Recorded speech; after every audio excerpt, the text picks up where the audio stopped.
Welcome, welcome, welcome. Birds of a Feather live on A2D Radio, A2DRadio.com, live from the BMW of Atlantic City Studios. Rusty. Whew, I know. Where are we? BMW. I was saying something about boys, and I'm a little concerned about that.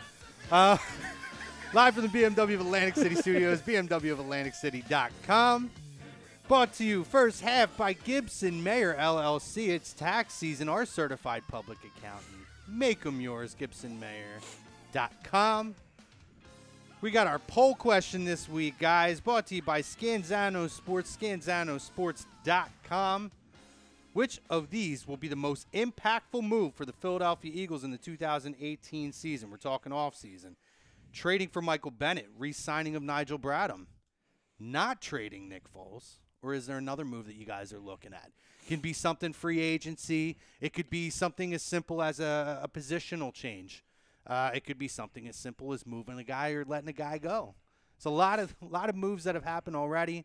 Join us on Facebook. Join us on YouTube. Join us on Periscope. Join us on Twitter. Join us wherever you want. In your car, in your bed, wherever is comfortable for you guys. Definitely in the bed. It's comfortable for me, as long as I'm not actually sitting there with you. We're good. I am Chrome. I'm here with Charles, Chucks. We got Ryan Broad on the ones and twos. Unfortunately, Paulie's a little under the weather tonight. Paulie had to take a sick day, which I mentioned earlier. If you saw our Facebook Live video, I didn't know we get those. So I gotta see what my A2D benefits package provides. Gotta have a talk with Thomas Kennedy McMahon over here and see what's going on. But guys, we're excited to talk to you guys. You know, we missed last week due to the weather, so we're happy to be back in the studio and talk some birds. We're gonna talk some free agency, how it might affect the draft. We're gonna talk the OBJ rumors of possibly getting traded, not getting traded, whatever is out there. We're going to talk about that stuff that's going on. We're also going to talk about the return of one number one draft pick, Markelle Fultz. I know we're really excited to talk about Markelle. I mean, Facebook's already going off. Dion Brown. Dion. What's good, fellas? What's good, Dion? Frank Vespi. Selfish son of a bitch. Always bothering us at work, but he's a good man. Did he pick all four options? He says, sorry to bother you at work. It's all right. Up in New York. Has to be Bradham signing. Definitely helps a struggling linebacker core. Michael Kayla, he says, I think Wallace makes an impact trying to prove he wants a ring. Love that. Dion Brown says, Chrome, thanks for the friend request on Facebook. That's what's up, bro. Dion, man, you're here every week, bro. You're fam. Like, we're fam, but, like, you moved into fam. Friend request talk? All right, so, yeah, we got that hashtag friend request talk. Mike Mataraki says, I expect number 11 to be ready for the season opener, so I'm going with Bradham. That said, I'm also hearing rumblings that both Sproles and Brent Selleck could be back if they bring their contract demands down to a level that will fit under the Birds' cap, which I don't think is out of the realm of possibilities either. I don't see anybody knocking down any doors there at this point. James Wilder says, not trading Foles, a positive impact, gets us a few wins while Wentz gets to 110%. He's throwing, but I'm not his doctor, and I don't even play a doctor on TV. I would love to see what kind of doctor James Wilder. I feel like he'd be the one on, like, the Santa Monica Pier, though, giving out the scripts for some green, you know. I mean, correct me if I'm wrong, James. I don't know, buddy, but allegedly. James, allegedly. You have anxiety? Here you go. Script for you. I love you, James, buddy. I call him. He's the wild man. So. Oh, he is. Anytime I say wild man, he knows already. He gets James. I call him that. I send him gifts of wild man Mark Merrow. You get the reference to that. I do. I do too. I know wild man Mark Merrow. He gets the reference to that too. But yeah, that's our Facebook. I'm sure YouTube's already probably jumping a little bit. We got Foolish Demon and David Rosca just saying what's up. And Rosca says Foles is staying with Eagles as MVP. Super Bowl Odell to the Rams. It needs to happen. Okay. Okay. Okay. I actually buy into that. I actually do a little bit. Yeah. But Yeah. A little bit. That's it. Rams are going to be tough this year. Rams, I like what the Rams have done. Mean business. Kevin Godwin, who is a Patriots fan, but he's a very hey, Kevin. you know Kevin. He's a good football fan though. Yeah, he is. Says He's a good guy. smartest move, keeping Foles. Don't want an RG3 or Tannehill issue. Move I wish was made, keep Barton. I think biggest help is 2 tight ends. Burton, I guess. Yeah. Burton, yeah. I think biggest help is 2 tight end sets, but that's just me. He's surrounded by Eagles fans, so he's a Patriots fan hardcore, but he does root for the Eagles for everybody else when they're not in. So he's a good man. He knows his stuff. Greg Milakovic, other.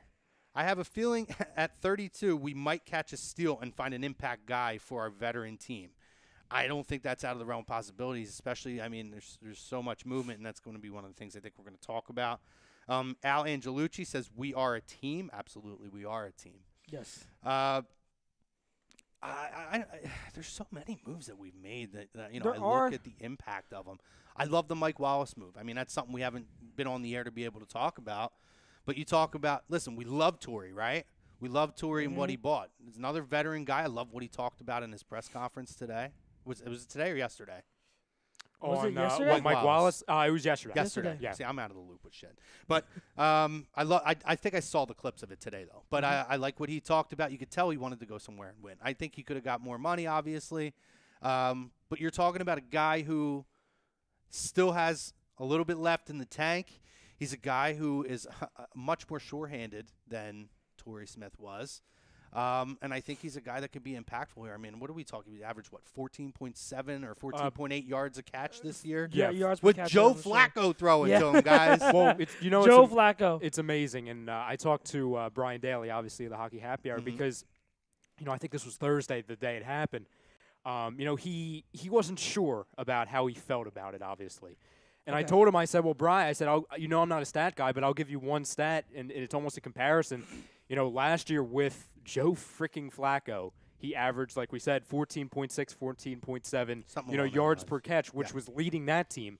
If you put that year, last year's Mike Wallace on last year's Philadelphia Eagles team, he's leading the team in that category because the true leader of the Philadelphia Eagles in that category was Matt Collins with 14.1 yards per catch. So it just shows when Mike Wallace had to do it all by himself and with a inferior quarterback, and he did that, imagine what he could do with help and a better quarterback. Yeah. Yeah, and I think, too, I mean, you're looking at that and how many less drop catches did he have, which is so huge for us. And, again, I love Torrey, but if you're going to replace Torrey, and I think that we talked a lot about, I think that there was an undervalue with what he bought to this team, what he bought to guys like Nelson Aguilar. I think that that's the kind of guy you want to go after. It's not a knock to Mac Collins. I just don't know that he's ready yet. And in a worst-case scenario, he's going to push Mac in the preseason and in OTAs and in training camp. And I think it's only a benefit to a guy like Mac Collins at this point to have that kind of wide receiver, that kind of guy who's a similar skill set to be able to, who's been there, to be able to push him to the next level. So when it is his time, he's ready to step in. He's got some sweet dance moves, though, by the way. Yeah. He did. Looked damn good at that Sixers game. I always thought from Mike Wallace, I always thought that he was for a majority of his career, I thought he was a bit overrated. So initially when I saw the news, I was like, okay. But the thing is, when you look at it, one, it's an awesome deal. It's half the price of what Torrey Smith was going to make. Yeah, that's the other big thing. Half the price. You saved money again, Howie. And Howie and Joe. And he's not going to be the main guy in our receiving core. He's taking Torrey Smith's role. So he's going to be the third, fourth receiving option in the offense. So you probably you less take than away that, because you got Alshon, Zach Ertz, Nelson Aguilar. That's probably your primary receiver. Yeah. Probably so fourth. There's not going to be any attention on him when it comes to defensive game planning against us. And so he can do what he does. He can stretch the field. And, when it comes to the drops, he does have a history of drops himself, but I don't think as bad as Torrey. I think if you're going to compare him, he's a little bit more short-handed than Torrey. But, again, you're not going to force feed him the ball like Joe Flacco was or anything. I like the signing. It just when initially my reaction wasn't great because I was never the biggest Mike Wallace fan. But bringing him here for the contract that we did and the role he's going to play, it's definitely not a bad move at all. I mean, is it safe to say, though, with guys who stretch the field, and I know with Torrey was a little tougher to watch because he dropped balls that were a little closer, but I feel like a lot of those guys who are deep threat type of guys tend to have, I guess, the history drop. Because, I mean, when you talk about you have to have precision to be able to place the ball in those spots. Mm-hmm. And, yeah, they have to go and get it, too. But I feel like they're going to tend to have more drops than guys who are in the slot or, your number one like Alshon, who's pretty much all over the field wherever, whatever the route is. I mean, you do have because usually you're with your deep play guys who are strictly burners, who are speed guys who are just supposed to stretch the field. They focus more on stretching the field. They're concentrating on getting faster and working on their deep routes. They're and you're talking about in general. Your speed guys aren't going to focus on hand catches and possession catches like you said. So I mean, like you have guys like Ted Ginn, who's been in the year constantly. He's with the Saints now, but he was with the Panthers. How many drop passes did he have with the Panthers? Yeah. Where you're like, oh my God, like he's wide open and he drops a pass. But surprisingly, Ted Ginn, I'll give him his credit. This past year, he hasn't had as many drops. He kind of like fixed that up a bit this year. So credit to him. But I think those kind of guys, I don't give a pass, but I tend to give a little more leniency to because they do so much even without the ball being thrown to them because they're the guys that stretch the field. And I think that's huge because that's the impact that rolls down to everybody else, to the tight end, to your number one and number two receivers, your slot receiver. Yes. And the point you made as well on how Mike Wallace has ended up being a cheaper version of Torrey Smith, it's amazing. That's number one, that's amazing. And number two, when you take the Torrey Smith move, trade, and then you look at how they got Mike Wallace, you basically shipped out Torrey Smith. You got a cheaper version, and I think a better version of a Torrey Smith. Yeah. And you got another freaking cornerback. You got Darryl Worley. So it's like you almost got Darryl Worley for free. Yeah. It's like you saved money, you upgraded, and you got a whole nother guy. Just like another depth. It's nuts. Right. It's crazy. It's amazing. How he's nuts. I mean, Howie's a smart guy. Howie and Joe, they're smart guys. They know how to run that front office. Marcus Billups says, what were the options again? So we had Michael Bennett's acquisition. We had Nick Foles not being traded. We had the re-signing of Nigel Bradham, or we had other. I mean, it could be an actual transactional move. It could be free agency trade. It could be a move that's not made. It could be a positional change because we're hearing that Jalen Mills is going to get looks on the slot as a slot receiver. It's he's in the conversation. I'm saying, but those are kinds of things, and we've talked about that. We've beat that over like a dead. You and Tom Malone beat the shit out of that like a dead horse. Yeah, but I mean, there's so many ways to look at the poll question, which is why we wanted to open it up and have an open conversation about everything. Yeah, I think that for me, if I were to vote, to me just the Nigel Bradham thing just jumps off the page because I agree with that. we were on here for weeks. And we were just of the mindset that he's gonna go. Like, we're not resigning. We don't have the money, and everything. But to be able to shore that position up, because we all know with the injury history of Jordan Hicks, he's not reliable. Like, we love him, Jordan Hicks, as our middle linebacker, as a signal caller. Like, he is a playmaker. He's always around the ball. But the thing is, you can't rely on him to be healthy. Man, so but if he stays healthy and you got both of them, you got both of them. Oh my God, it's crazy. So I'll take it. Shoring up the linebacker spot where now it's not like a positional need going into the draft, and you're getting someone who is for cheaper than what the market value was going to be. He's got.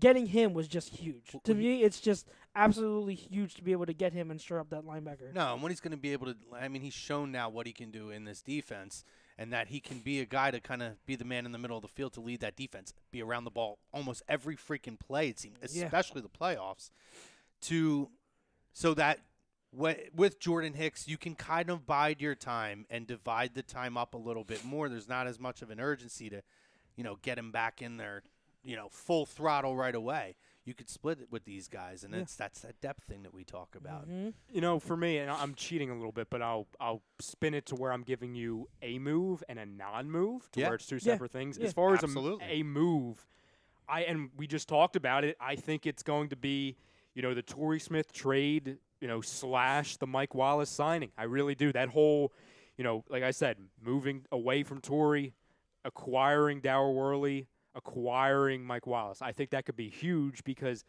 that in turn affects two positions. One where you needed to make a move because, like we said, it's nothing against Matt Collins. Obviously has great dance moves, so we know he's doing well in that end. But, at least if this Mike Wallace thing does not pan out and he's not an impact player and it's a huge disappointment, at least it supplies competition for Matt Collins. Definitely. And then it gives him a mentor because Mike Wallace is going to be a mentor for the younger wide receivers. Yeah. And two, like I said, like someone was asking me, he was like, oh, I feel so bad for Matt Collins. I said, why? Yeah. Because this move is not keeping Matt Collins off of the field. We know just given the addition, I believe, was it the wide receivers coach? Yeah, that he used wide receivers coach. That had history with Matt Collins. We already knew he was going to have a greater role than in the season prior. So it's kind of like Matt Collins can still have a star season. It's just we have options now. We don't need him to. He can. He doesn't have to jump off the page this year like we would need him to if we didn't go out and get another guy. Which is what I was concerned about because everyone's like, "Oh, I love Mac. He'll be the next guy." And I'm not saying I don't either. I really like Mac. Bringing him in. I didn't know much about him when we got him drafted, but seeing him in the preseason, I was very impressed, and I was like, "This guy has a future." The thing is, with a second-year wide receiver who barely got playing time as the season went on, you can't go in and say, "Oh, he's a sure thing." Yep. You can't. You have to have your insurance. You have to have something there in case that doesn't pan out. We've seen it all season. We got to a fucking Super Bowl by making sure we had insurance. Yes. Options. Exactly. And when you brought up, which number would he be, number 3, number 4 wide receiver as far as Mike Wallace, it actually reminded me of something, and I'll just go right down the list. Let's list Mike Wallace as a number 4 wide receiver on the team. That's scary, number 1. Think about that. Uh-huh. He just went because he was their number 1 in Baltimore, correct? Yeah. He went from a number 1 to a number 4. Possibly a number 5 if Matt Collins goes crazy. Yeah. You know what I mean? Yeah. So that's nuts. And people are going to think like, oh, that shows how he's not very good, that he was the only guy. No, it shows how many options we have. Yeah. So you look at it, and these are all of the passing/catching options for the Philadelphia Eagles. And I'll go even deeper with this. It's obviously Alshon, Nelson, Zach. Obviously, you have Mike Wallace, Matt Collins. Then you have whatever tight ends we have, okay?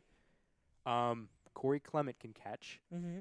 Okay? Jay Ajayi can catch a little bit. Oh, there's a guy, Doug Peterson said this morning, they'd love to have back Darren Sproles. Oh, wait. Darren Sproles about 2 years ago was like our number 2 catching option. Yeah. Now it could be our number 7? Yeah. What? See what I mean? Yeah. Depth. Options, freeing up options so we're not screwed in certain situations. And I feel like we fall back into these like classic patterns as fans. And I don't, it's not a knock, but see, I'm with you. There's no guarantee because we saw spurts of it that this kid's going to be able to step right into the role. Do I think he has things going for him? A, he's got a great wide receiver core around him. B, there's a good coaching staff around him. And C, a huge C. The name starts with C. He's got Carson Wentz throwing the football to him. Yeah. Okay? So, all those factors are there, but there's no guarantees with any of these guys. And at this point, he's still so young. You need to, this isn't a guy that came out of college and it was like, this guy's got to be a number 1 or number 2 receiver on a team. Okay? And part of the reason, and I talk about this all the time, that I think he was able to have some of that success is because he was, and not a disrespect, but he's such an afterthought as opposed to every other passing option we have on the team. He's not going to command the attention that he would get on the field. Now, he's a burner. He can get down the field. And I think that he's going to be – I feel like he's going to be that guy. but I don't feel comfortable yet saying this is our number 4 wide receiver going in. Number 5 or 4A and 4B, and they're splitting it, I'd feel a lot better with that. I still think that he's a year away from being able to step into that role. Well, you said the history of young wide receivers coming in after getting drafted, people forget that used to be the position where it took the longest to get used to coming into a team, come to the pros, and transitioning. It used to be like, okay, you can't expect anything from your wide receiver until year 3, maybe year 2, but usually year 3, year 4. But then that one wide receiver class with Odell and everyone else, they just blew the roof off, and now everyone's like, oh, I want my rookie wide receiver to start. No, sometimes it still takes time. And look what happened to Nelson Aguilar. All the expectations. He came in his rookie season, and immediately, what was the expectations? That he had to replace Jeremy Maclin. Yep. He had to be the guy to replace Jeremy Maclin. Same dimensions, same skill set, so he should be Jeremy Maclin, put up the same numbers. No, it doesn't work that way.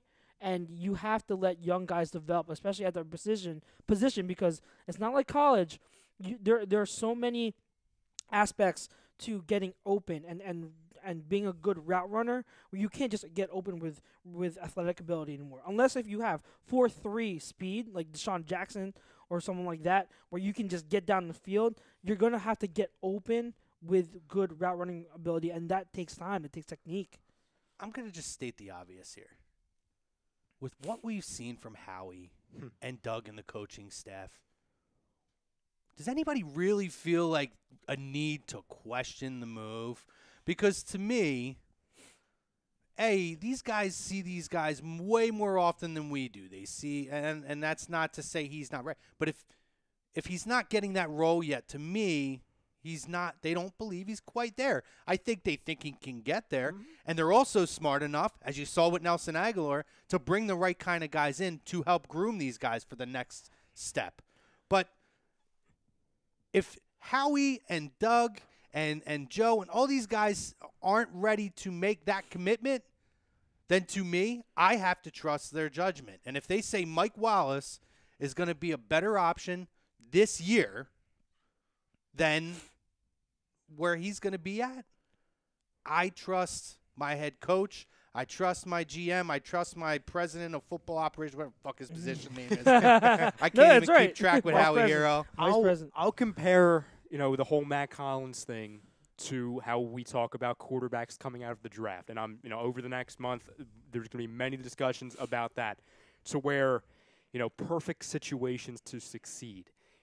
Situations where, for example, for years with the Cleveland Browns, obviously I'll mention Mitch Trubisky going to the Chicago Bears, to where he needed to start right away. He didn't have help around him. He wasn't ready, but they didn't have a choice because, hey, you were drafted number 2. You're our guy, so you're going to start in the first season.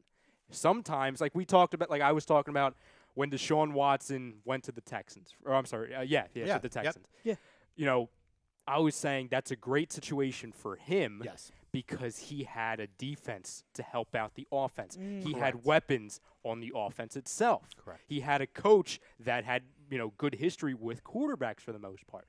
To where you look at all of this now, you compare it to a Matt Collins. To where if he went into a situation to where, hey, you're drafted, and I forget which round was he drafted, 5th, 4th? Fourth. So a 4th-round pick needed year 1 or year 2, like, hey, you need to be our wide receiver go-to guy right now. We need you to take a step up next season right now. That's not always the best. And I'm not saying Matt Collins couldn't handle it because, we will never know because he didn't have to. And sometimes that's the best things for them because especially with guys that are drafted outside of the first couple rounds, they need that extra time because if they didn't, they would have been drafted higher. 100%.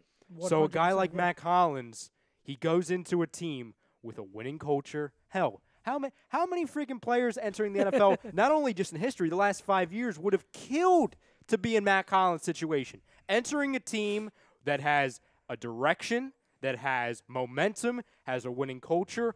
Hell, runs into an effing Super Bowl year 1. Year 2, you're attracting free agents for the cheap because they want to play for a winner. And 2, it gives you time as a player to figure out exactly where you need to be. Adjust, learn a little bit, then flourish. And to your point, you brought up the perfect scenario with the Chicago Bears. Because even in free agency, what did they do? Listen, I like Trey Burton, but they overpaid Trey Burton. Yep. Of course they overpaid. There's a big difference between a team that has to go out to acquire those weapons, to create that protection, and not have to throw 4th and 5th round wide receivers in and say you're the number 1 or number 2. They have to go and overpay other guys who have decent track records now, but still nothing to, blow yourself out of your seat over. We're in a position where we could sit back, be patient. We don't have to go and chase free agency and chase all this stuff. People are saying trade Foles. We don't have to chase to go get multiple draft picks. Hey, we'll do what we have to do. I'm still not convinced they don't trade down 32 and take a 2nd and a 3rd or a 2nd and a 4th. I still think that's a possibility. But we don't have to chase anything. We're not in a position. Guys are coming to us and saying, I want to play for the Philadelphia Eagles. I want to play under Doug Peterson. I want to play in an organization that has Jeffrey Lurie, who's an owner, and Howie Roseman, and all these guys who have a winning culture now. Because that's what we have now, guys. We have a winning culture. We don't have to go and overpay guys. We took a guy who's the number 1 fucking wide receiver, and he's our number 4 option. By default. By default. Oh, by the way, we saved a ton of money, and to your credit, too, we also got a cornerback And we out of it. upgraded. We upgraded. We filled 2 positions in that. Like, wonderful. and again, this is our window to win now, now. Yes. And I'm not saying, like, It is. we won 1. I think the window could be 4 or 5 years. But for all we know, it could be 1 or 2. Yep. And then, because look at what the Rams and all these other teams are Took the doing. words right out of my mouth. Okay? Got it. There's no guarantees in sports. I don't give a shit. Unless you're the NBA, where fucking teams are the teams for the next 10, 15, 20 years. There's no guarantees in sports, especially in a sport like football. Football and baseball particularly, it's just so hard to build a dynasty. The Patriots are an anomaly. Yeah. When you talk about that, you have to seize the moment. And if I'm going into a season and I'm saying Mike Wallace, who was a number 1 somewhere, who's been on winning teams before, who can come in here, he's better than the guy we had last year for hell of a lot cheaper money, and we got depth out of that situation, and I could put him on my team and turn him from a 1 to a 4, and he can groom the guy I think is going to be the guy who could step in to help keep the machine rolling a year or 2 from now. I'll take that all day. I'm glad you brought up the Rams thing, by the way, because someone asked me when we put, I think we put in one of these groups about Ndamukong Suh obviously signing with the Rams, and someone asked me, they said, do you think, or there was a 2-part question. They said, do you think the Eagles were going after a dream team effect? I said, no. I said, that's what the Rams are doing. I said, the Rams can have fun trying to pull off the dream team. Our plan is, we're going to see it for the next 7 years team. I fucking hate Vince Young, by the way, for saying that stupid comment that's been following us for years and years. All do, it's Vince Young. He has plenty of time to talk right now. It's I don't think, like, for one, let's get this straight. What we're doing right now, it's definitely not a dream team thing, because you look at the contracts that we signed for all those big names for, there are long-term big contracts that we were but we were locked into for a while. That's what screwed us over. And then 2, we won the Super Bowl. Okay, we are it doesn't matter about bringing having to build a culture with guys. These Rams guys went out and gave him $14 million. He said he would come here and play for free, guys. Yeah. Just saying. Liar. The guys we have that we brought in last year, who were you can't build through free agency and whatnot. They came in and they are the culture now. The culture has been established. We are the winners. So anything we do from here on out is the culture. We already have it.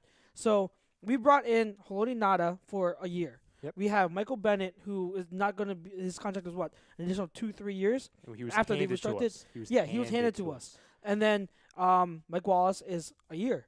There's no risk. It's all low risk. Now, Ndamukong Suh's contract is 1 year, so I get it. That's fine. You get one guy playing for 1 year.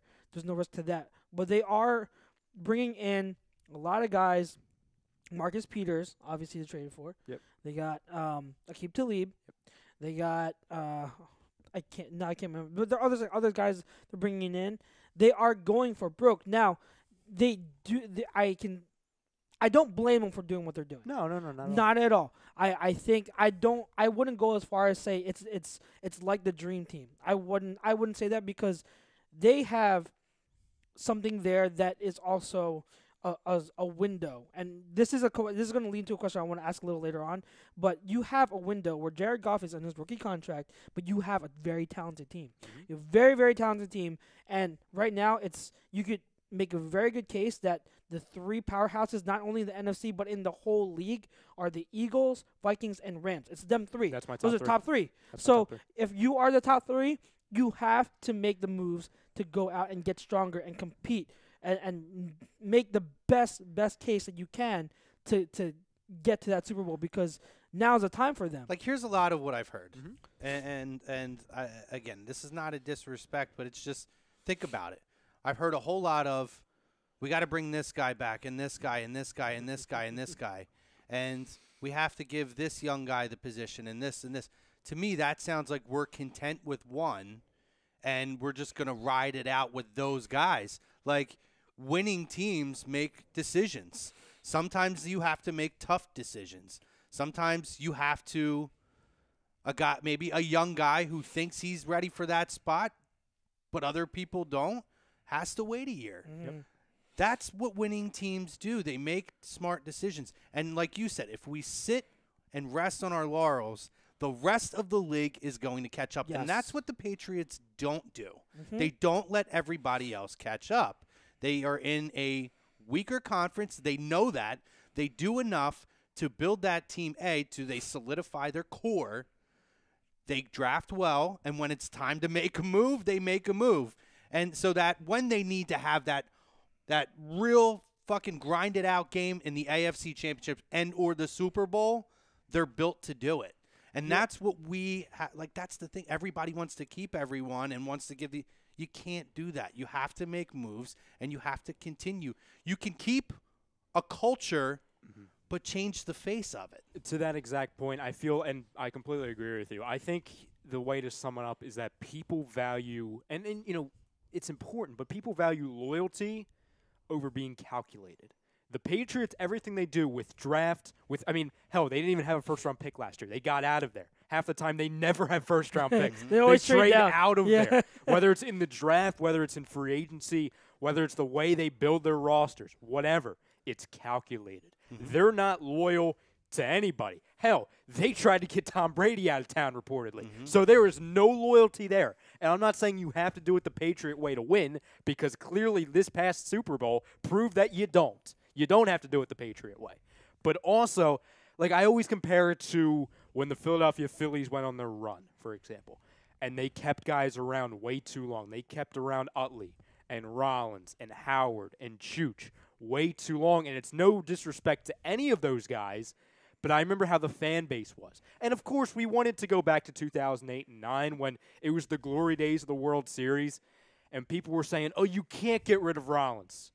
You can't get rid of Howard. You can't get rid of Utley because, they are part of winning. It was nostalgia to where when you talk about the Eagles, for example, people panicked. I know you're in this comment section. When we announced LeGarrette Blount was gone, people freaking burst into flames. Like, no! And they went as far as to say, and this is, remember when I was telling you about this comment? Someone was like, oh, they didn't even try. They didn't even try and sign LeGarrette. And you came in saying like, aren't we lucky that we have the smartest guy in the room in here? Yeah. It's like, how do we know that? Were we in the meetings? Yeah. I wish I was, but we're not. Yep. It's kind of like, listen, I would have loved it if LeGarrette would have stayed. He would have had a spot in this roster. No one's saying otherwise. Same thing for Selleck. I would have loved it because he's Brent Selleck, obviously the longest tenured athlete in Philly for years. You know, I would have loved these guys to stay, but I would also have to recognize that we're not in an alternate universe to where, we don't have to pay guys. They can just play for free. Listen. We can pay them $1 million and that's it. That just doesn't happen. I'm going to simplify it even more. I'm going to equate it to an everyday thing.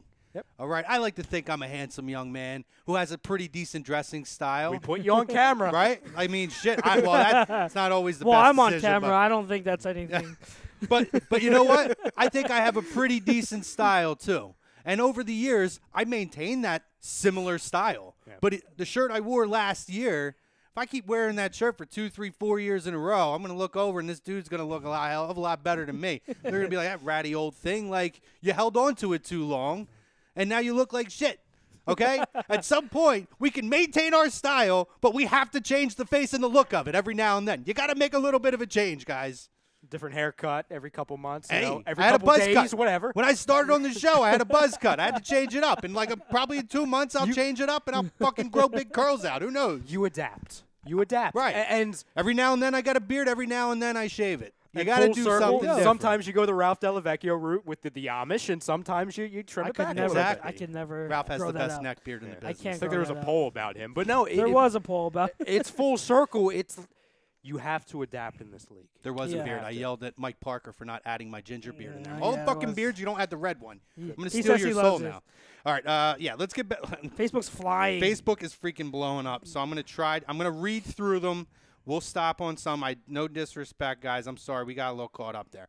Dion Brown, I'd welcome Selleck back, but I can't see that that's going to happen. Just listening to Dougie P's answer to a question I heard from him on another radio show earlier.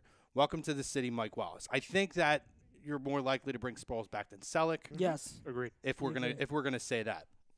Marcus Billups says David Schultz is a guy I would look for in the fourth. He's a blocking tight end out of Stanford. So There are in day 3 there are tight ends. yeah, you'll that- be able to that get tight ends in the that middle offer rounds. blocking. They brought in who did they bring in for an interview? They brought in one of the day 3 guys. I can't remember his name, but yeah, go ahead. Kevin Cowan, Flacco, most overrated second-tier quarterback. Rob Brinkman, he says, trade Foles. His value will never be higher. No, I'm good. We don't need to trade Foles at this point. We're not in a position. His value is not high anymore. Yeah, I mean, his value was never high to begin with, guys. I mean, that's not a It's disrespect. lower- We're it's also lower talking about now. a time where there was a lot of decent quarterbacks where teams didn't have to give up draft picks. Can I ask Brinkman a question on that? Yeah. Give me your trade proposal then. Yeah. Give me what Yeah. trade you think makes sense for both parties. Tell me where he's going, and then come back to me, and then, I we'll, think then we'll it's- go there. And it's also gotten to Give a me a point- realistic trade that you Yeah. think that could actually happen if we got it. Yes.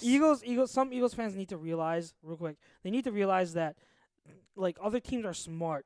You know, they don't just look at Super Bowl MVP and think, "Oh, top tier quarterback." I mean, no, it's a great it doesn't work credential. like that. It's a great credential, but they also factor in other stuff. The fact that, you know, we have a good coach, a good system who actually and have a good roster that actually made Foles look really good too. So it's not. There's a lot of other factors Listen, into it. From so. day one, I said it. I think a lot of us said it.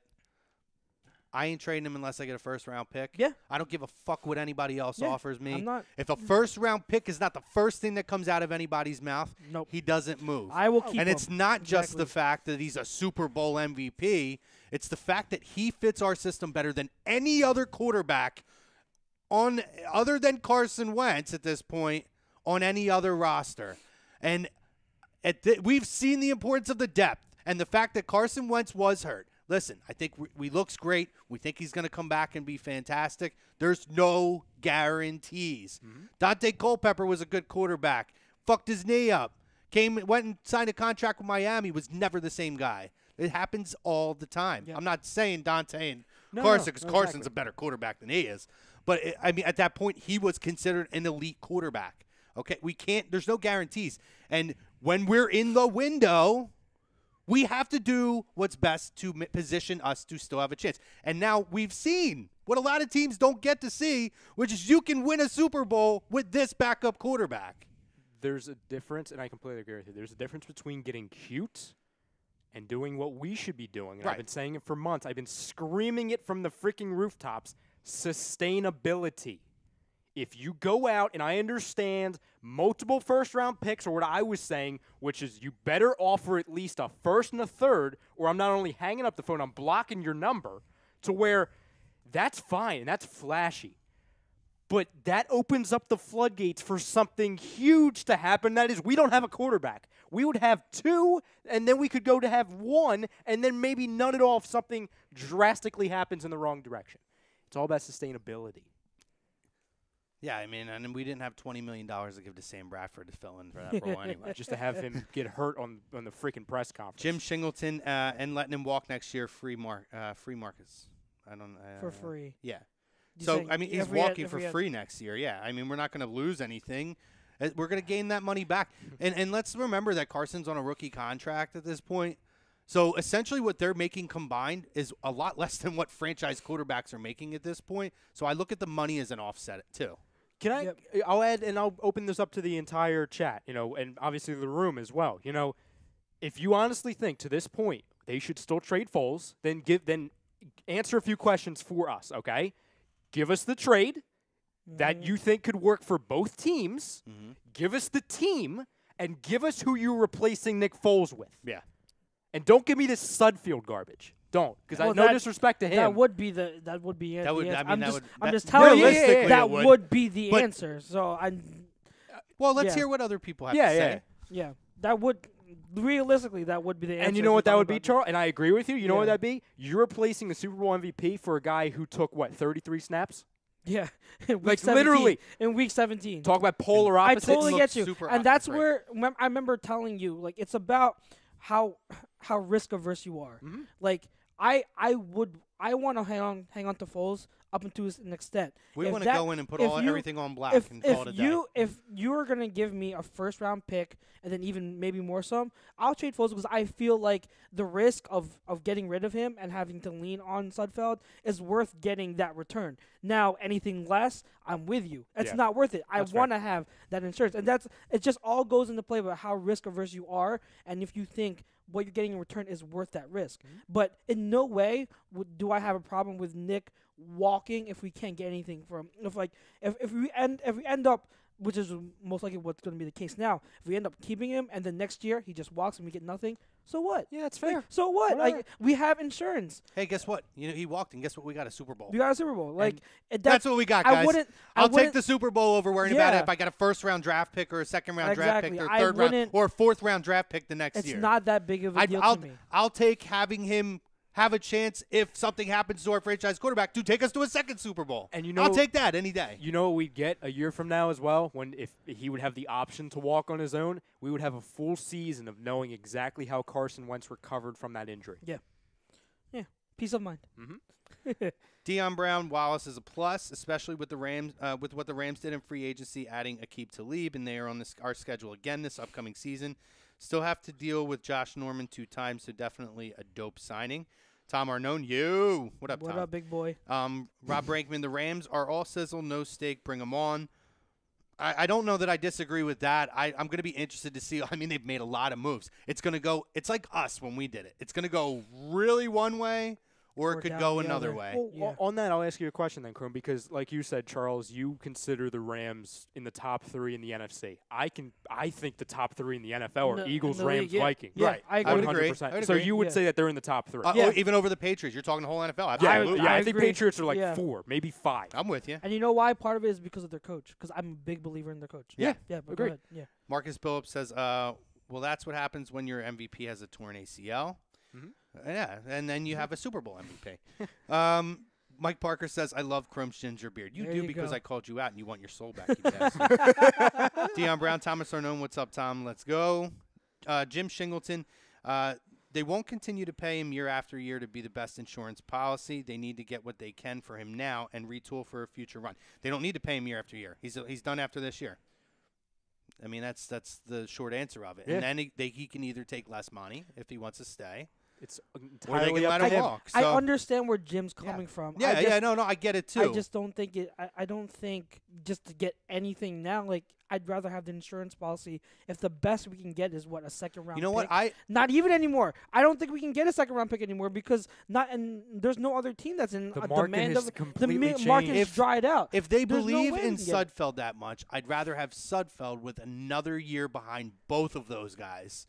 I feel like that's a best-case scenario for him to then step into the backup role for Carson. Yep. Guys like Drew Stanton, Chad Henne, and freaking Mike Glennon got signed. Let me tell you what. Brodo. I almost fucking fell off of my chair when I saw that the Dolphins were interested in bringing Chad Henne back. I'm this close already, but I would have been done. I think I read that. I'd have said, "Fuck that, I'm done." The Marino, the nostalgic Marino feeling that I will Long always have for the gone. Dolphins because I grew up a Marino fan. It's why I still kind of support them, like they're my AFC team. It would have been done. I would have only had one team, no AFC team. Fuck that. Correct me if I'm wrong, but I believe I read this morning, I think it was Rappaport that said this, that I believe it was Chad Henne, that he threw, 3 passes in the last 2 years? Probably. And he got, guaranteed $4 million. I'm like, can I? Oh, I'll throw a ball in the backyard. I'll throw 4 passes. Seriously. Oh, my God. Mike Parker, what are you drinking, Dion? I'm on 5 fingers, 3 cubes, wild turkey, American honey. Who ready to get off the rails? I hope you ain't making no driving videos drinking all that, Mike. Marcus Billups, I like the Bennett trade. I also like that Lurie is pushing to get Kelly Green unis and a second helmet for alternates. He's been since last year. He's been trying. Brinkman says Bennett trade should have been vetoed by the league. Complete steal. I agree with that. Yeah, absolutely. Dion says, yes, that retaining of Nigel was epic. Yes, I still think Kendricks gets moved, maybe draft day at some point in June or July. I just feel it. Correct me, guys, if he's feel different. No, I think that's still a possibility. It's very possible. Marcus, think we should trade 32 to the Bills for 2 seconds and a conditional in 2019. If they could do that, I'd do that in a heartbeat. Well, say that again. 2 twos. Wait, hold on. Two to the twos Bills and for a their 2 second conditional 2019 I would pick. so take that. Yeah, I mean, I would take I that. would take that in a heartbeat. If they could do that, I would. Dion, the Wallace signing keeps Mac on the sideline, learning from Alshon Wallace, hell, even Nelson, but all the while still getting game reps. I'm a fan of Hollins. Year 3 will be his surefire breakout year as a starter or a heavy rotational guy. I agree. He needs another year. It's only 2nd year. Yeah, give the guy He's a still chance. young. Let him develop. I agree. And he had very little playing time last year. Marcus, not to forget, Alshon will miss some time with his shoulder injury. Exactly. You literally took the words right out of my mouth. More depth. More depth for a guy that we don't know 100% what we're going to have going Insurance policy. Brinkman says we need more. This was earlier, though. So we probably addressed it. He says we need more picks, trade Foles. Again, I mean, you guys said it. How often do the Patriots pick in the first round? Never. Almost and how never. often do they actually pick their first round pick? Almost never. They usually trade it back and get more picks. Trade it back. I ain't worried about that. You know what this is a young team, guys. I mean, we have a lot of veteran presence. There's a lot of young core players on this team. I ain't worried so much about that. We're gonna get somebody. We're gonna get another tight end. I'm sure in the draft. We're probably gonna get another tackle. We will fill the voids, and we will be fine. And really, a lot of talent comes out of the 4th and 5th rounds, like guys who end up developing into top-tier talent. I'm not overly concerned that we don't have these high picks. I really believe that Howie is going to trade back. Like, if I were to have a percentage on it, I'd say I'm 60 to 70% sure Howie's going to trade back out of that 32 pick. That's just how I believe. If not, Howie's going to pull something where we're going to get at least one day 2 pick. I really do believe that. That's just I have a thing about it. Words can't describe how confident I am that Howie Roseman will not enter this draft or leave this draft without a 2nd or a 3rd. There is no. Yeah, it's just like you can't explain it, right? It's just like you have that feeling it's gonna happen. It's very simple. To anyone that honestly believes that, I'll ask you one simple question. After everything you've seen Howie Roseman do the last few weeks, the last few months, the last few years, do you honestly picture that guy? Try and picture in your head that guy sitting back on his couch, just like, oh, I'm off today. Really? Really? Just sitting back and watching? I don't think this guy sleeps. Do you think he's going to sleep during the draft? Yeah. No chance. He's not going to go. He's not going to go all of day 2 of the draft just to be like, oh, I'm good. No, I'm going to have a catch in the backyard today. No way. Freaking No, but Howie is that guy. I do see how he's sitting back, just pulling his phone out and boom, pulling off heist left and right. Freaking speed dial. Fucking in his banana hammock, sitting on the couch with his leg up. All right, Michael Bennett, we got him. We're good. Cool. Mike Wallace, we got you, bro. You were 1-4. Oh, cool. Wait, let me adjust the hammock. All right, guys. That's what I see. Everyone on speed dial, every coach and GM of the other 31 teams, it's just labeled not as their names, but it's just idiot 1 through 31. Just one. Oh, boom. Idiot just go right on the board. I'm going to call this idiot today. Yes. This idiot. Hey, Greg. Hi, Greg. Greg. Are you joining us for the second? You want to hop on? I got to connect some headsets. I got to do some. Well, we're going to break Trickery. in Second 10 half? minutes. You want to get yourself settled and come on second half? All right. Yeah, we we got So got Greg coming in. Malakovic from AM and the PM. Straight from PJ's. And from Agree to Full of nice. And he's been on Agree to Disagree as well. He's going to be joining us the second half. Sweet. No, I mean, that's like, I'm not even kidding. That's literally how I see Howie just kind of sitting back in a banana hammock pulling these fucking heists off. And to the comment, who was it? Brinkman, who said, "Oh, you have to trade Foles for a bunch of picks," for example. And I said this on a couple Wednesdays ago, and I'm still laughing at this comparison. So trust me, it's an out there comparison. But compare Nick Foles to a nice pair of shoes, all right? And then what you do is you trade that nice pair of shoes for a bunch of gift cards. Of gift cards. But you don't know what those shoes are yet, and you don't know if those shoes are going to suck, if they're going to fit correctly, if they're going to look good, if they're going to be the right size. Just a bunch of gift cards. That's what you're doing if you trade away a Super Bowl MVP. That's also an insurance policy for a bunch of picks, a bunch of stuff. No, I absolutely agree. And here's the thing. Again, we're not in desperation mode. If we can get them, do we take them? Sure. If we don't take them, it's not like, oh, man, we're taking a fucking turn down now, guys. We are screwed as an organization because in 2018 we didn't have an additional 2 picks. Oh, my God. Like, guess what we have? We had a we'll Super be Bowl, fine. though. We'll be fine, right. guys. Let me see here. John Shingleton, 32nd pick isn't that desirable. You won't get much for it. No, but you can turn 32 to trade down and get Day 2 I picks. get 2 day thirds. 2 picks. Telling Yeah. you, day 2 picks. And now you get a lot of value in day 2 I love picks. day 2 picks. That's my favorite day of the draft. I'm telling you. And John also says Foles isn't worth anything. Come week 8, teams that are quarterback needy will just wait until he's a free agent. All right, maybe so. Maybe not. If once fucking Sam Bradford goes down, and who's their other backup quarterback? Who Glennon. knows? Oh, Mike Glennon. When Mike Glennon is hurt or he's sucking ass and they need a quarterback, He'll just be Mike Glennon. guess what? Nick Foles is an awfully desirable We'll see. opportunity. He says you're not getting a second-round pick come from week 8 for Foles. That's You're not getting asinine a if you second round think pick that. now, though. You're not anymore. We don't need to. Dropped the Super Bowl MVP in that 27-2 season with Chip, and he's an average quarterback who played for a Who's saying shitty. this? Jim Shingleton. Okay. He's also played for a quarterback-killing shitty head coach. Then he went to Kansas City, played well in the short spurt he had there, and then he stepped in here and won a Super Bowl. So I digress. He nails that butt floss dance, though. Oh, you saw him at Hollins. Nice, Hollins, okay, nice, yeah. nice. I think he is. I would think so, imagine. I yeah. would assume so. God, Yeah. I'm just going to read down real quick because we're running low on time on the first half. Well, it's a lot of the second round. It's a lot of Foles trade talk. Peterson won't be coaching him when he's on another team. Not every team will run an RPO to make an average quarterback look great. But that's also why there's no demand. That's what Right. I'm talking I mean- about. Like teams, there are smart teams. Again, they seen Foles and they know what he is. They're not gonna. Not everyone's gonna go be like, oh, give me first. Give me Foles. I'll give you whatever it takes.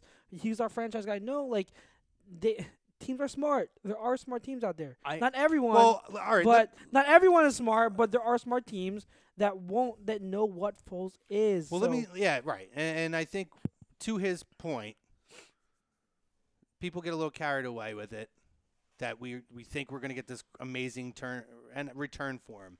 And I never thought we would. I always overshot. I thought and we a lot could. of us did. I thought we could. Well, but you thought that you could get yeah. stupid teams. And listen, in fairness, we may have been able to get that from Arizona, but they proved that they're even dumber than we thought. Yes. And they gave To $20 give million. $20 million to Sam Bradford and then $10 million to Mike Glennon. That is the most asinine thing. I think people. I didn't think anybody could be that stupid. Oh, of course. No. Like, that's worse than giving up a first-round pick. I think people were misunderstanding. I can't speak for everyone, so correct me tell me if you agree with this or if you're going on a different wavelength with this. But I'm not saying, and I really don't think you guys are as well. I don't think we're saying that we need to get this huge return on Nick Foles because he's the number one quarterback in the league or he's a lock top 10. No, we're asking so much for him because of the situation that Carson is in. Yeah. If Carson, I've been saying this for months. I Yeah. know you guys have as well. If he just has a broken leg or if he's not hurt at all, we're like, okay, cool, give us a fourth. Yeah. Whatever, what the hell? Exactly. Like, we're not going to get a fourth for him when Carson Wentz is healthy. or if we didn't have him. But it's not even exactly that. It's not even that. Sometimes if you just don't want to move a guy, you ask for something ridiculous. If someone's dumb enough to do it, then they you do take it. Yeah. If they're not, you're okay with it. To his point, he's right in a lot of ways. 100%. But what I would go back with that is that's why he's that valuable to us. Yeah. He may not be that valuable to a Minnesota team or to a Buffalo team, although Buffalo was rumored to be offering a second-round pick, to Arizona, who would rather spend $30 million on Sam Bradford and Mike Lennon. But he means that much to us. Mm-hmm. And he came off of a Super Bowl MVP. Like, you can't. He says drop the Super Bowl MVP. You can't drop that he's a Super Bowl MVP. You're just taking Real the biggest talk. moment of his career out of play. Talk. You don't drop that, okay? That's like saying, all right, well, guess what? Andre Iguodala was an NBA Finals MVP, but drop it because he's not that MVP caliber player all the time. Guess what? At that fucking time in his career, and that, what was a 6-game series that year? Yeah. In that 6 games, he overall was probably the most effective player and made the most effect. You don't just drop a guy's accolades. You don't say, hey, we're going to go and drop Desmond Howard's fucking Super Bowl MVP. He was a Super Bowl MVP, right? I think so. I could be wrong. You don't That's go, more or me, Heisman, whatever he was. You don't go and Or just Deion drop Branches, him. yeah. I'd love to drop O.J. Simpson's Heisman Trophy, but you can't drop it because he won it. If you're like gonna, that's you can't just say we're going to drop accolades. He has done that, and he earned the right to be called and treated like a Super Bowl MVP, at least this year. On our team, he is a Super Bowl MVP caliber player. That's actually what happened. Right? It happened. Yeah, that's a thing. I think it's just overall. But I agree with a lot of what he's saying because I think to his point, people are a little overboard with it and think we're going to get these. Yeah. You're absolutely and we right. agree. Yeah, I don't want you to, him, it's family talk. I'm not giving you a hard time. But that, to me, when you say drop that he was a Super Bowl, you can't say well, that. I You agree just with can't you, say Ryan. that. I agree. It's the value of the insurance policy for Carson. It's the value of the situation. Because we don't know for sure what Carson's health is, and that's why I want so much in return. Because all right, if you're going to tell me I need to take that risk, I need something. I need a first rounder, and that's what I'm saying. Look at what happened to Aaron Rodgers this year. When Aaron Rodgers went down, the Packers went down. Yeah, that. And they have Just like talent that, on that team. But they were a whole different team when he was gone without anyone even close to adequate to run that system. We have the guy in place who it's a seamless transition. I just look at it, well, number one, with the dropping the Super Bowl, MVP thing, if you're going to drop that, then you have to drop 27-2. You have to drop the 7-touchdown game, and you might as well also drop how bad he was in freaking St. Louis. Let's just drop the Super Bowl together, Just guys. drop his entire career. You know what I mean? Super Bowl. Like, if you're going to drop the biggest moment in a career, then you have to drop the moments under that. You have to. If you're going to drop what he's known for now, then what the hell is he known for? Yeah. Because you're going to be dropping everything. And the second thing is, when you talk about expectations, when you talk about situations for a team, if you trade Nick Foles for nothing, if you're like, oh, goodbye, we don't need him, we'll be fine. Well, number one, then you open up the gates for rushing Wentz back, having to throw somebody in there that's not ready or the correct guy at the quarterback position. And that first game, it's most likely what? It's going to be the Vikings?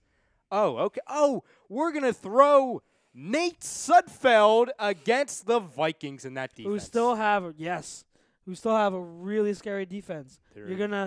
That's exact. I agree with you 100%. It's not worth it. So we got to take our break now. We're on an hour break. Marco said wants us to get over to YouTube, and we're going to do YouTube the whole second half of the show. Yes, sir. Because we are signing off of Facebook. So if you guys are on Facebook, please hop over to YouTube or hop over to the website, a2dradio.com. We dropped the link to the second. If you're watching on Facebook, literally on the post you're on right now, scroll down. It'll say second half of the show, and it has a YouTube link. Click it. It's the one-way ticket, second half of the show. Don't leave us. Away. Skip on over. We got Fultz talk. Yeah, so stick with us. We're going to do all your YouTube comments the second half, guys. We're going to talk real heavy into that. We're going to continue to talk this. We're going to try to get in some OBJ stuff. We're definitely going to talk Markelle Fultz and anything you guys want to talk about. So thank you if you joined us on Facebook and Periscope. We appreciate you joining the first half. First half brought to you by Gibson Mayer LLC, our certified public accountant. Make them yours. Poll question brought to you by Scanzano Sports, ScanzanoSports.com. live from the BMW Atlantic City Studios. We're signing off of Facebook. Catch you on YouTube. We'll talk to you next week, Facebook. Guys, we'll talk to you on YouTube in about 5 minutes.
Welcome back. Second half of Birds of the Feather live from the BMW of Atlantic City Studios, BMWAtlanticCity.com.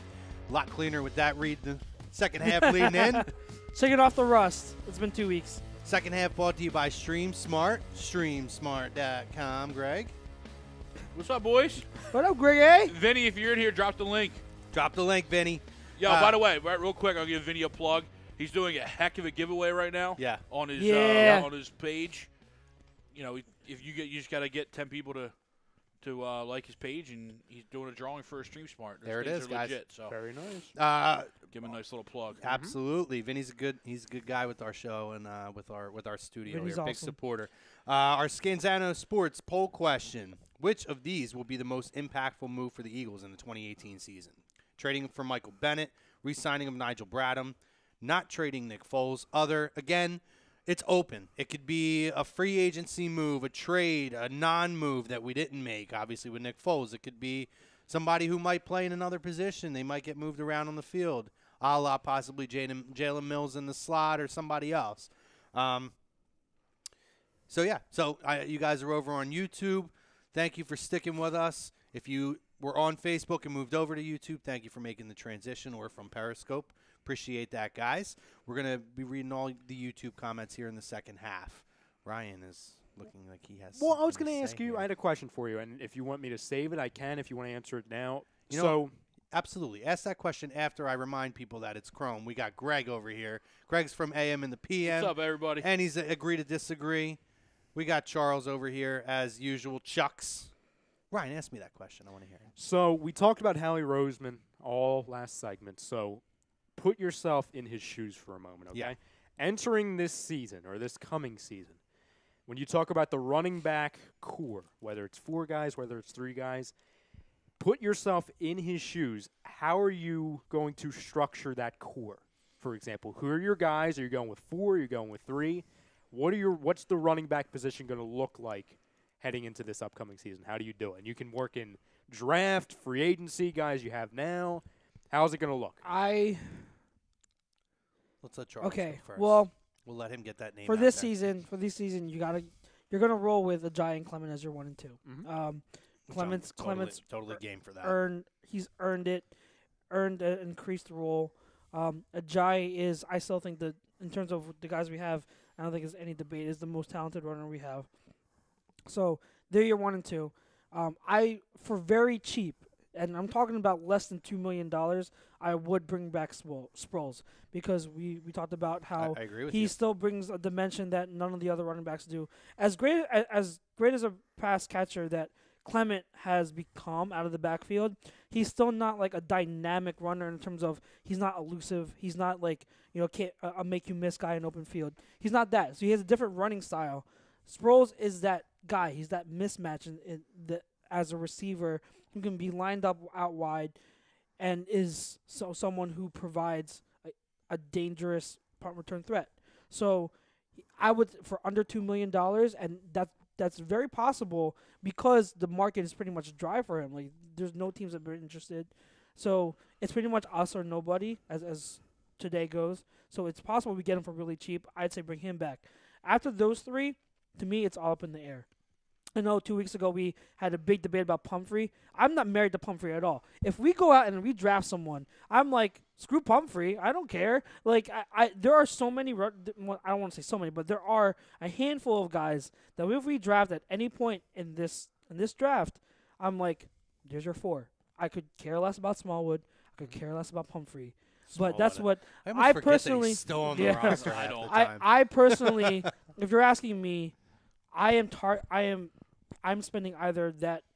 Again, we talked about trading back, but if we were if Howie were to stay at the draft picks that he has, I would look at running back even as high as our 32 overall pick, because there are a bunch of guys talking about Darius, guys who probably won't fall that far, but we've seen crazier things happen. If he's there, I am pounding the table for Darius Guice to 32.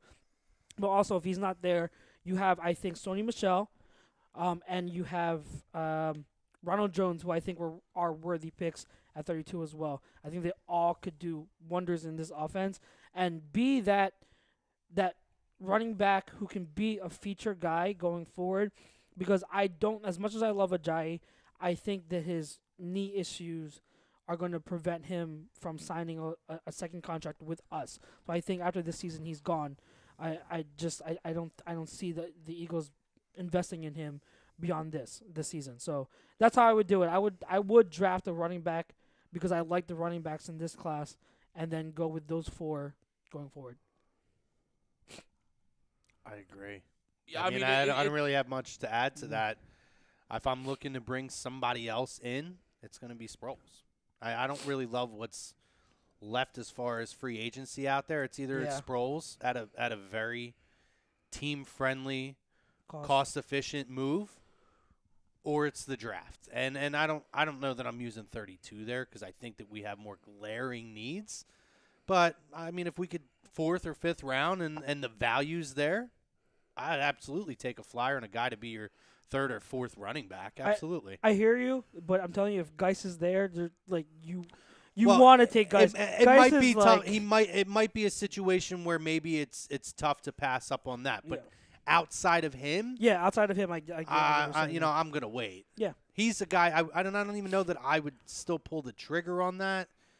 But I would definitely have to give that some thought if I'm going to use that pick. Geis is when we talk about Barkley being like the number 1 like prospect in the draft, and that's true, but Geis is no sleeper either. He is like a tick behind Barkley, and there are some pundits that have Geis over Barkley because Geis has a more natural ability as a runner. Like you're talking about his vision and just ability to have that to be in the backfield and have that burst. He has the whole package. He has the complete package. I didn't know before, and I wish Paulie was here too because he can confirm with me, but he was a wide receiver. Yeah, instead we got stuck with yo ass. It happens. No, because coming out of high school, he was a wide receiver. He played wide receiver, so he has receiving skills. He just didn't do that a lot. A lot of these guys are. They don't. He doesn't. They're those athletes coming out of high school that just do everything, and then but he has get to a big college. I mean, like Adam Talafaro, going back way back to my day. You know what I mean? He was one of the best running backs in the state, or he was the best running back in the state. Gets to state college, and they're like, "Oh yeah, you're gonna play quarterback now." now he's got to learn how to tackle, which is something he's never done before, and his life changes. Now, I mean, I'm not blaming anybody, but that's what happens with these guys because they're so athletic. You know what I mean? Yeah. They turn out to be these, coming out of high school, they're just the athletes because they're super athletic, and then they get to college where now you got to start specializing and what you got to do, and then they get placed different spots. Mm-hmm. That's why I love when I play NCAA, the video game, the greatest game ever. I wish EA would bring it back. But I love drafting I love recruiting the athletes, and then once you get them in the camp and you figure out where they really are, where their rating is the highest, and then you're like, oh, this guy was really a cornerback in high school. He's not just an athlete. So what are you doing with the running backs? Well, I mean. The running backs, this happens every year. I mean, it's not like we're rolling in with 3 or 4. Right. You're rolling in with 6, 7 guys for camp. Right. Yeah. I don't bring back Darren Sproles. I'm sorry. I'm done with the Darren Sproles thing. I like the guy. I think he does have a skill set. But his age coming off an injury, it's not like you're going to have him back there returning kicks. Yeah. You know what I mean? No, that's a fair point. What's his impact going to be coming off an injury? And is he going to be as dynamic as he was before the injury? That's fair. I mean, it's a fair argument. Now, to your point. Maybe a camp look, though. To your point, there isn't much out there on the free agency market left. So, for a team-friendly deal, of course I bring him back. But I'm not pounding the table. Oh, we need Darren Sproles. Yeah, no, I like the that's guy, completely fair. But coming off that type of injury, a knee injury, an ACL, or whatever ended up, I forget what actually it was. But ACL and broken wrist. Okay. But that's right. It was 2 and 1. It was 2 and 1. But coming off of that, it's going to be tough. But ultimately, it's going to come down to what do the other positions look like? Are you keeping 10 offensive linemen? Are you keeping 10 D linemen?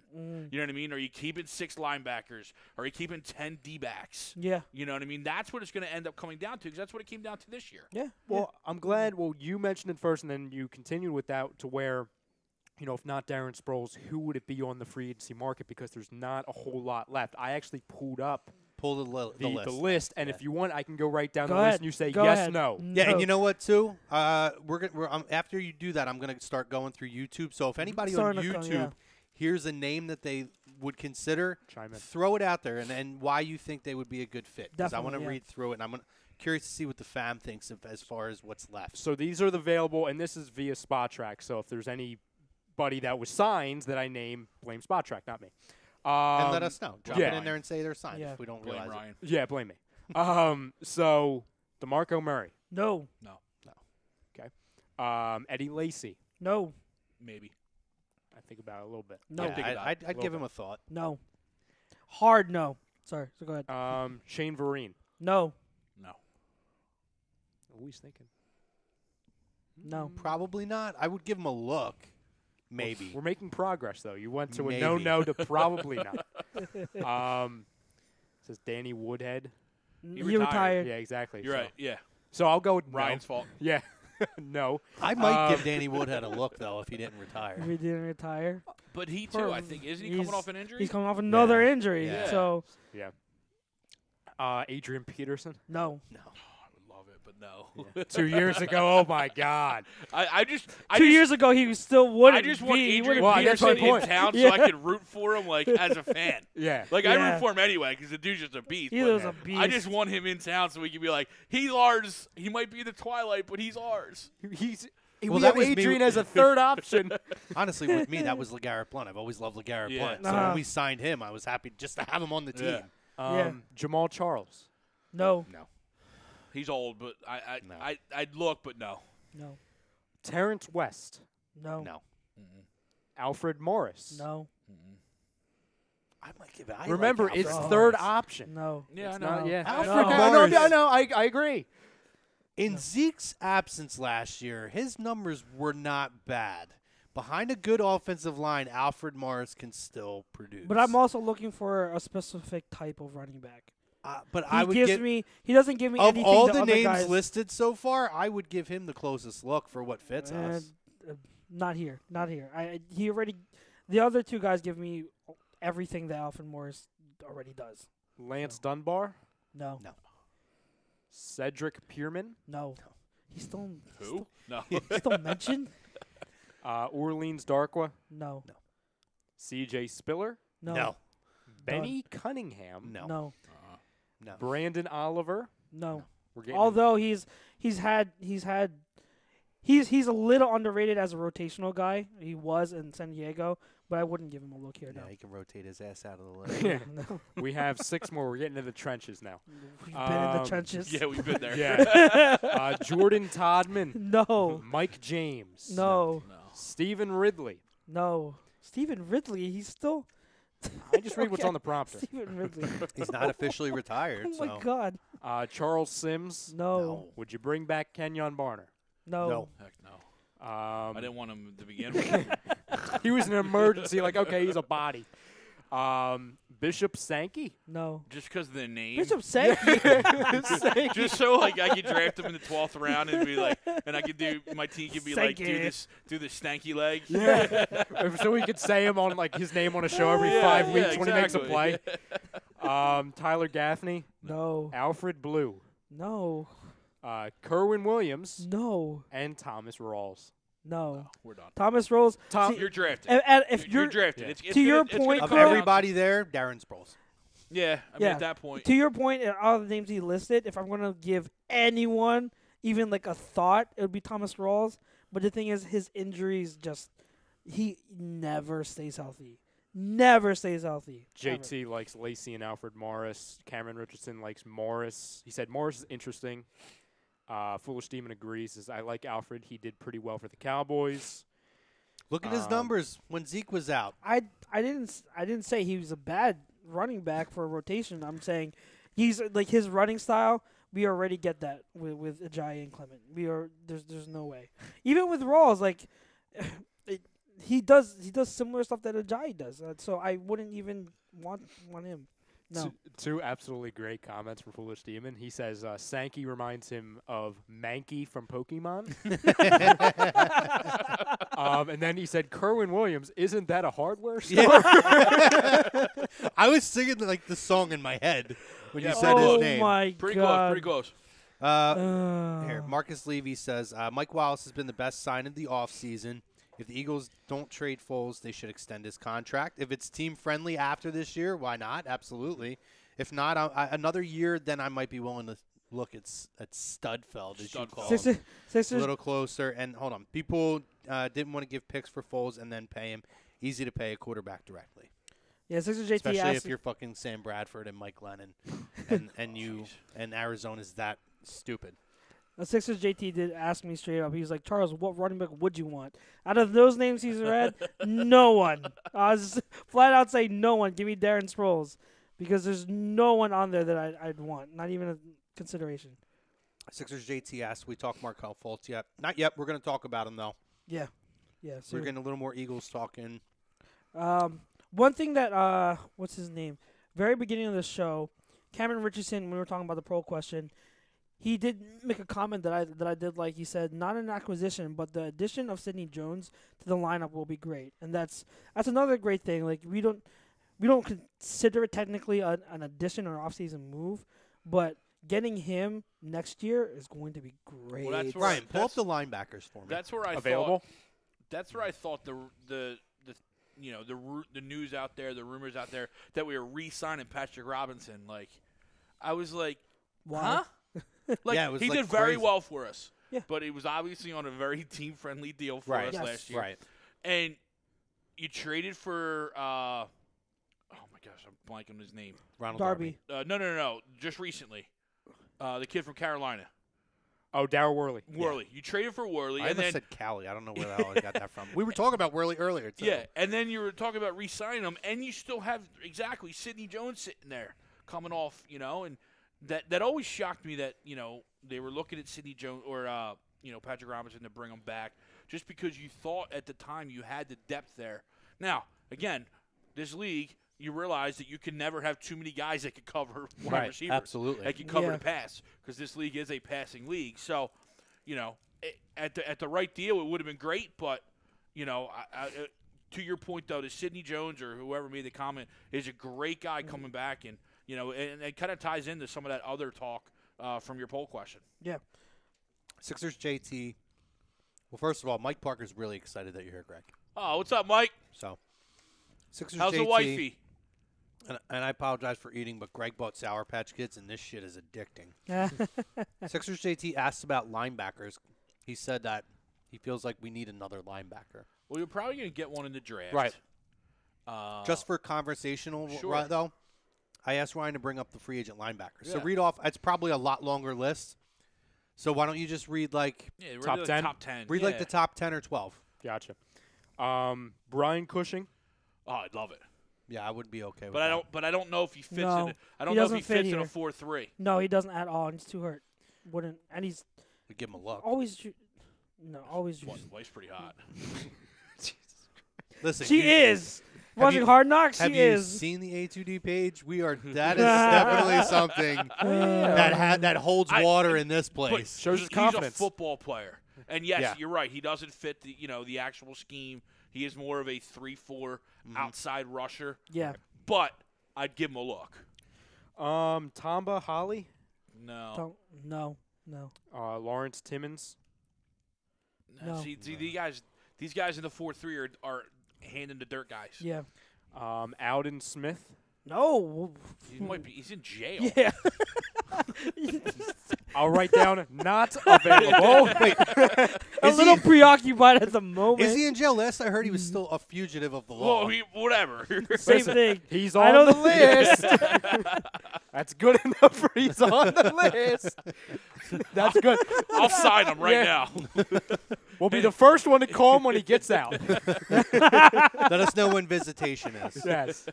Great interviewer. Let's see. Willie Young. No. Doesn't really do anything for me. Derek Johnson. No, too No. old. Kevin He's lost a Minter. step. No. No. Off to a hot start. This is why they're still available. Yes, exactly. This is the whole Keep reason going. why they're still We're in like available. week 3 of NFL free Yeah. agency almost. Like this is kind of Like what happens. Sixers JT is making fun of me because I'm probably gonna say no, but like, can you blame me? We're the third week of free agency. There's a reason. I hate to say it, but a lot of these guys, I'm thinking like, should I know who these people are? Like, am I pronouncing their names correctly? Well, there's like 2 or 3 that you named that I just said no because I don't know who they are. Yeah. So obviously I don't want to. I'm familiar with all of them. Kevin Mitchell, And they didn't I know. respond fast enough to say yes. So I'm like, obviously that's not a good sign. So no. It's taking me a while to remember what they did. The last time they did anything, so no. Yeah. Connor Barwin's in here. I've heard of him. Yeah. I miss him. but Ahmad Brooks, No, he's too old. Elvis Dummerville. I was Great Doomerville. name. Doomerville. He's a pass rusher. Yeah, edge rusher. Yeah, he's an edge rusher. Jarrell Freeman. No, well, okay, Jarrell Freeman Oh, we is got a so, yes. there you go. Maybe Jarrell Freeman from maybe I said maybe Jarrell Freeman, someone that I think is would be solid, but would I be like, oh, let's go get him now? No, I Give him a camp invite. Yeah, camp invite. That's fine. Whatever. Well, I yeah, don't we know. also We'll see what he is. we did sign that kid from Denver, right? Well, yeah, Oh, I think some Corey Nelson? Yeah. So and then we re-signed Bradham, and so to that though, no, none of those guys on that list right now. Yeah, you could stop at that is point. anybody that we're bringing in, because a lot of them though are technically linebackers out of the 3-4. Yeah. Now the Where when they come here in the 4-3, they're handing the dirt, and I'd take Vinny Curry over them, and I wouldn't take Vinny Curry over a lot of people. Yeah, Vinny Curry's like my wrestling mark guy. Yeah. Like I sat He next to loves him Vinny on my Curry. birthday at fucking Monday But Night now Raw. you sit next to me. I know. Really, that's a hell of an upgrade. I'll tell you what. What a fall from grace, right? Turn 33 and Yeah. everything goes downhill. Yeah. But the reason to further the point, the argument, the reason why I wouldn't be, I'd be fine with settling for the linebacker group we have now and just maybe drafting a linebacker late as like a developmental young guy, is because we run a lot of sub packages. We don't play base 4-3 all the time, or even most of the time anymore. So having 3 linebackers is not a necessity. So if you're talking about Jordan Hicks and Nigel Bradham, those are our 2 guys, and then you need a cover guy. Just So- replace Jordan Hicks now. Yeah, you could Just do it now. So Tight you have end. Corey No, I'm just Nelson. saying. I'm just They're saying, asking like, for all the Yeah, yeah, positions, so yeah. bring up I'm available just tight saying, ends. like, just Tight end will be interesting because we only Jordan have Hicks William is getting hurt. Jordan. Jordan Yeah. Hicks is getting hurt. We know. it. Yeah, we know it. So, But- but then that's why you Guys, have But Corey that's- Nelson. But and that's where the experience where Joe Walker got. You know what I mean? The experience that Najee Good got. The experience that some of these other guys got this year. That- Linebacker is not a premium position in the league because it's just not. Like, you don't teams play so many sub packages that you don't need 3 linebackers. You have 1 or 2 and you're good. Deion Brown says, yeah, Cushing's wife is hot. I do some things to her, but I'll respect the man's wife. But I'll do some things to her all day, every day. Otherwise, nothing crazy, fellas. Oh boy. My man ATD. Deion. What we got on tap tonight, Dion? Yeah. Anything good? Cameron Richardson did ask is Gary Gary I don't know how to pronounce his name. Gary progressing, and we don't know. He's still one of those tweeners where he's a safety converted into linebacker. Yeah, he's one of those hybrids. Paulie is high on him. I'm in the wait and see mode. He has his faults, but I mean we'll see. He's another piece. He's another piece to the linebacker puzzle that we have to consider. Foolish Demon says, wow, Cushing's wife is all chin. I laugh my ass off, but better than what I pull. So She's all she has a nice body. I have the tight ends. by the way, Marco right? says Najee Good is a free agent. Dion asks, what's up with Joe Walker's injury? For me, he's an underrated player for us. I watch tape, and he's always around the football, sucks in coverage, but definitely is still was. underrated. Yeah. He's a pursuit guy. Yeah, not that great downhill. He's not gonna give you much push at the point of attack. Won't shed many blockers, but if you give him a lane, he'll make the tackle in the Yeah, second level. Sixers JT asked us to pull up the tight ends, so let's talk tight ends. That's another. And then I spot want to that we're- ask. That and then is I wanna- definitely a yeah. spot of need. So Yeah. of anything, I think that's probably the most glaring spot of Yeah. need. So let's take a look at tight ends. Let's see So- what's out there free agency wise. Julius Thomas. I'd No. give him a look. I wouldn't. No. He's too old. No. Overrated. Antonio Gates. No. I mean, I just would just because he's on the other Yeah. game, Just to say we had Antonio but Gates same on thing our with the team Adrian once. Peterson. Yeah. Obviously, you brought it up earlier, Brent Selleck. Bring him back. Team friendly contract, $1 million similar to the Sproles or- situation. Yeah. Absolutely. A $1 million contract. Sure, I'd bring him back. Mercedes Lewis. No. Intriguing, but probably not. Yeah, I'm kind of More. under He's level. more in the mode of what we need, but he's way past his prime. I wouldn't do Mercedes, but that type of tight end, yes. Levine Toilolo. Toilet, no. Benjamin Watson. No. No. Anthony Fasano. No. Zach Miller. His He's leg. He's barely walking. I know. His He leg might- is he still might like only have detached. one leg. If he was some If he Just checking. if he can run with a peg leg, then I'm in. We'll call him in 3 years. We'll call him in a couple years. No, but I mean, it's great. Chair That, on- it's great that he still has. Oh, his leg, though. 100%. Yeah. wrestling, Actually, Yeah, wrestling that was reference, but it's scary. like the ultimate deletion. Chair on wheels. Yes. Yeah, In all seriousness, is he even going to play again? probably He not. might No, not. that's Yeah. as bad as I've ever I seen. mean, Yeah. I think it's a miracle he even still has his leg. I mean, Yeah. all joking. And by the Yeah, way, 100%. I will just throw out here since the catch rule change was implemented today, that I think that his catch where he got his injured leg on that play was the most egregious overturn the whole year, and I'm surprised it didn't get much more like news because that like he. I don't want to get too much into it, but he fell to the ground. He had the ball, and he's literally laying there. And then he knows his leg is like there's something wrong with his leg, and so he drops the ball because his leg there's something wrong. It's injured, and then they rule it not a catch because they say he didn't maintain control. He maintained control long enough, but then I thought that was really. If I was Zach Miller's like family, I'd be suing someone. I want blood because that was so egregious. I'm not a Bears fan, obviously, but I was really heated over that play. I really was. I agree with you, but at the time, it still felt kind of under the letter of the law. So I agree And with I- you. It's and like the get Calvin it, Johnson but catch if from a you're few years talking ago, about where someone, he uses the ball to get up in the end zone, like as a Yeah. as like a push, and he drops it. They're like, no catch. and I get like it, but he's that's laying there where for like 10 minutes. that's where the gray line is. Like, okay, I'm sorry, I dropped the ball because there's something wrong with my leg where it's detached from my body. Yeah. I'm seriously sorry. In all honesty, the people are probably not talking about that because the injury overshadowed it. Yeah. People are like, "Oh my God, something happened to his leg." They're worried about getting him off the field, And they getting don't him. probably Yeah. want to keep showing the replay by showing the catch. Very, Yeah. very good point. Just say the one name that you know's on there. Just say the one name. He doesn't know.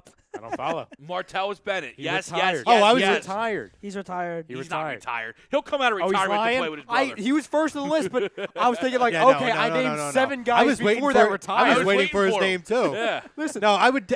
You don't think if the Eagles are like, "Hey, Martellus, you want to come and play with your brother?" He would come and play I understand That's that. why Michael restructured his deal. and have a chance to go and get a frickin' Part of why. Yeah. And you don't have you have a chance to go get a Super Bowl ring. Listen, With I your brother. I guess I don't like the Bennetts. I already named So. 3 guys that were I just retired. wanna I see named it. Let's I named a go. guy that was We're in already freaking- in. Let's go. Yeah. I named a guy that was in jail. I'm like, oh, okay, I'll clean it up on this time. I'll just not even name it. Jeez. Should I keep going? Blame Ryan. Yeah, No. just blame me. Throw a couple more. We'll out. go 3 more. 3 more? Okay, Michael Rivera. No. No. All right, 1 more. Let's see. Clay Harbor. No. Oh, Ex-Eagle. Troy Class. Nicholas. no. For like Chad Lewis to be thrown out there. I might. Jay There's like Smith? there's like 5 more, so I might as Go well. for Okay, it. go ahead. Clive Walford. Just released today. People were talking about Clive.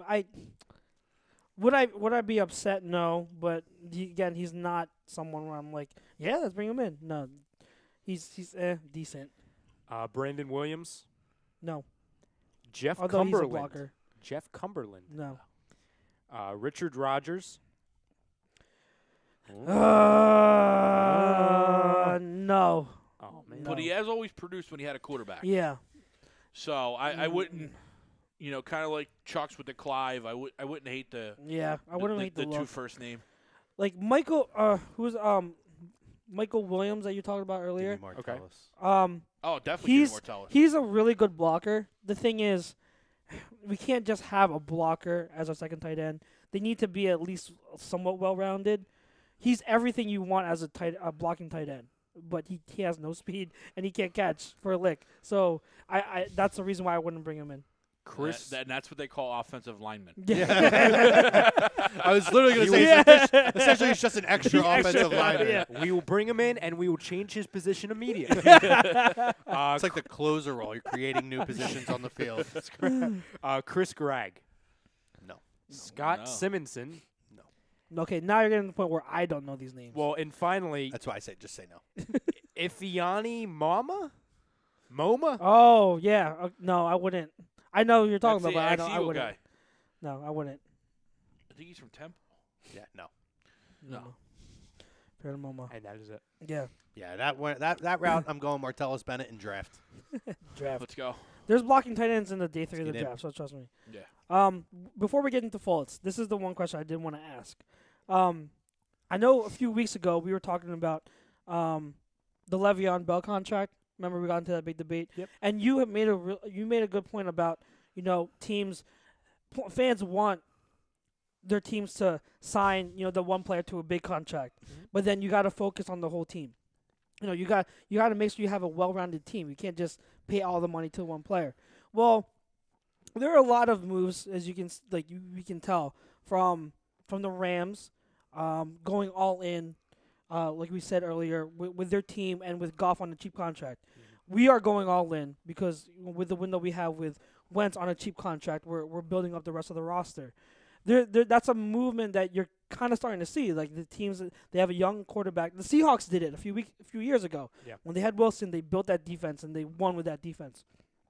So Yep. it's a mold that's been proven to work. If you have the ability to do it, bring in a young quarterback on a rookie contract, build the rest of your team, you have a really good chance of having a contending team. Now you have the opposite side. You're seeing franchise quarterbacks make these tons of money, outrageous contracts. We know about the Kirk Cousins contract. We know how much money Derek Carr is making, how much money Matt Stafford's making, and they hasn't produced anything. Do you see this as kind of a precursor for the future, where are we going to see some kind of decline in these contracts that teams are offering to the quarterbacks? Because if they're keeping in mind, because there's a stat, I think Bucky Brooks on Twitter put it out. Name a quarterback who's making more than $20 million a year on average that has won the Super Bowl recently in maybe the past 12 years. You can say Tom Brady, and that's it. Name another one. So But I don't even know if Tom Brady's ever made that much. Yeah, that's He yeah, restructures that's his true. He deal structures every it year. all the time. Restructures it every So year. yeah, for more cuts. So my question to you guys is, because I'm starting to think something could happen. Do you think that it's possible some more teams will start to take that route where, okay, let's give a little bit less money to quarterbacks, or will a quarterback themselves say, I will take less money, build around the team? No, because first of all, you have a players' association that'll never allow it. Secondly, you're talking about a league that's making money hand over fist. I mean, essentially, you talk about inflation in the league, and thirdly, you're talking about. I mean, we always say it. The highest paid player isn't always the best player to position. There's always going to be a team that's desperate to fill that position and will give what it takes to lock that down. Then you have to worry about things like collusion and those kinds of words being thrown around. There's just way too many factors with that to where I don't foresee that happening at all. No, for me, I think there's very little to zero chance that ever happens, just because it's shaping. You see with the Kirk Cousins contract, for example, it's shaping a market, for example, to where there's a different market for a quarterback. There's a different market for a running back, wide receiver. I can go through every position. There's a market for it. Therefore, there's a price and there's comparisons. When we've been talking for weeks, obviously, about copycat league as far as how teams structure a roster and as far as going out and going draft heavy, free agency heavy. Well, it's also a copycat league when you talk about contracts. When, for example, obviously, I'm sure this happens every day in a league, obviously in the NFL, in any sports league, to where when people are restructuring contracts or talking to their agents saying, oh, well, so-and-so got this, I want more because I believe I'm a better player. To where, to answer, like, one part of your question, Charles, like, it's completely up to the player himself to say, like, I'm going to take less because it's his decision. But I don't see in any way, shape, or form to where the entire market of the most important position in sports will dramatically plummet because that's just not the way it is. It's been up and up and up, and that's going to continue to go up. No, and you hit the head on the nail with one of the last things you said. The most important position in sports. Mm-hmm. Yeah. You know what I mean? Mm-hmm. New England. Check. Pittsburgh. Check. Whether you like them or not, Carolina. Check. Yep. The Giants for the last 15 years. Check. Atlanta. Check. They all got their guys. Mm-hmm. So they don't have to go out on this spending this crazy spending spree to try and find their guy. You know what I mean? Minnesota thought they had their guy in Teddy Bridgewater. Couldn't stay healthy. Mm-hmm. Didn't want to pay Case. Paid Kurt instead. That's why you get the guys like the Chicago Bears trading up for Mitchie Poo. Yeah. You know what I mean? Which I still think they didn't have to. Well, go ahead. Why? Because as soon as and we found out the most important year in our history, when you have the right guy, that's all that matters. Mm-hmm. That's all that matters. Because real quick. Yeah. Look at that Patriots defense year in and year out. There's nobody's on that defense. But because they have that staple in number 12, they're always competitive. You know what I mean? And he's always going to restructure to make sure that they're good to go. 18 did it in both Indianapolis and Denver. I'm not a big Peyton guy, but he was the same way. Their quarterback was there. You knew every game they were going to be tough, and you had the game plan against one guy. That's part of my question. Do you think, because Tom Brady has done it, Peyton Manning has done it, and because of what we were able to do, also gotta remember, do you think I'm not saying that majority of the teams do it. No. What I'm saying is, do you think you'll start to see a little bit of a trend from some quarterbacks where they're at a point where they're making a lot of money already, and then will they restructure so that teams will do it? In the history of professional restructuring is different than taking less money. Well, you're just we know pushing that it out differently. We know that, but that's what I'm saying. Like, you're restructuring so that you're on a better team-friendly deal for that season, right? For that current season, so that the team can go out and spend more money and get a better roster for that year. So because they know that year is their window. I think it could happen. I think not. Again, I'm not saying. The Players Association will never allow. Yeah, but the Players Union and Players Association doesn't. They don't overrule if a player wants to restructure. That's what I'm saying. You might not think that, but I can tell you right now, 9 times out of 10. So they stop. When it comes to, they stop Peyton Manning. But when and it Tom comes Brady to from restructuring? The top free agent being out there and saying you got to dictate the market. Well, it's different. If you're already under contract, it's different because you're already under contract. Yeah, that's what I'm saying. If you're in the open market, you got to get what you got to get. Yeah. I'm not saying that. I'm not saying that part. Because what's the NFL stand for? Not for long. No fun league. Well, no fun league, but not for long. Well, and the other thing is what you're mapping out, Charles, is aside from the Players Association, from all of the technical stuff, Charles, you're mapping out a dramatic culture change in the biggest league in sports. Yeah. And for me, like I said, it could be incredibly possible, just as far as a cultural standpoint, if people put the egos aside and they recognize what's big. But unfortunately, and listen, it works out for some, it doesn't for others. It's all about what's most important to them. Yeah. Some people, and I've heard numerous players say it, there's a great percentage of this league of players that enter the NFL not for the love of the sport, not to win, money. but for the money. Exactly. Okay? No, I 100%. And when you talk about the egos, and I'm not saying, like, for example, Tom Brady, listen, I would love it if every quarterback does exactly what he does, for example. to where he recognizes, hey, I want to be a winner. I can handle the money the other way. Also, he has a wife that can handle the money, so yeah, he's not a that makes it a lot breadwinner. easier. His wife is more the breadwinner. Exactly. So it's much easier for him. Wife But makes a lot more than he does. there's very few Tom Brady's. I'm not talking about the skill Yeah. of Tom Brady. I'm talking about the mind of Tom Brady. Yeah. When you talk about structuring a situation. Yeah. And unfortunately, that's just the way it is. No, and I mean, and I know you're not saying this, but a lot of people always bitch and moan that it's about money, that yada yada, right? It's these guys, right, whether they want to restructure or not. Yeah. If a guy doesn't want to be a Tom Brady and restructure his contract, that's why I ain't mad at Jason Peters. Vinny Curry. It is what it is, or Vinny Curry. That's their right. Yeah. And you know what? If I'm you, mad at Vinny Curry. I know you are. I But, know some people are. but the reality And is, normally I'm not. Normally I agree with you. yeah. Normally I agree with you. All you did was you signed on the dotted line. You know, your agent and team worked out this contract. All you did was sign. Right. But in Vinny Curry's case, you know you're average at best. You know you got paid. Yeah. Yeah. You know you're making more money than you should. You're average at best. And it's not like restructuring, as I said earlier, you're not getting your money. We're just going to space it out. But here's my thing, right? Equate it to real life situations. If I'm working for the best, hottest company right now and they're giving me a shit ton of money, maybe I don't deserve it. Am I going to take less money? Well, are you a team It's guy? my right. Are you a team I could guy? still be a hardworking team guy and get paid. I mean, get, it's just my point is I get you what can't people- expect. Like, people look at it, oh, it's sports, so we don't, like, equate it to, like, real No, I life hear you. situations. And, like, in reality, I wouldn't expect someone in a nurse or a doctor even, if you want to talk high-end jobs Yeah. where people make decent money, I wouldn't expect them to do that. Would it be nice if they're like, hey, listen, our budget's tight, we're a little bit short-handed, but we'd like to open up 2 FTE positions. Hey, can you guys mind each taking a little bit of a pay cut? If some of them say no, I'm not gonna be fucking mad Yeah. at them. Yeah. Yeah.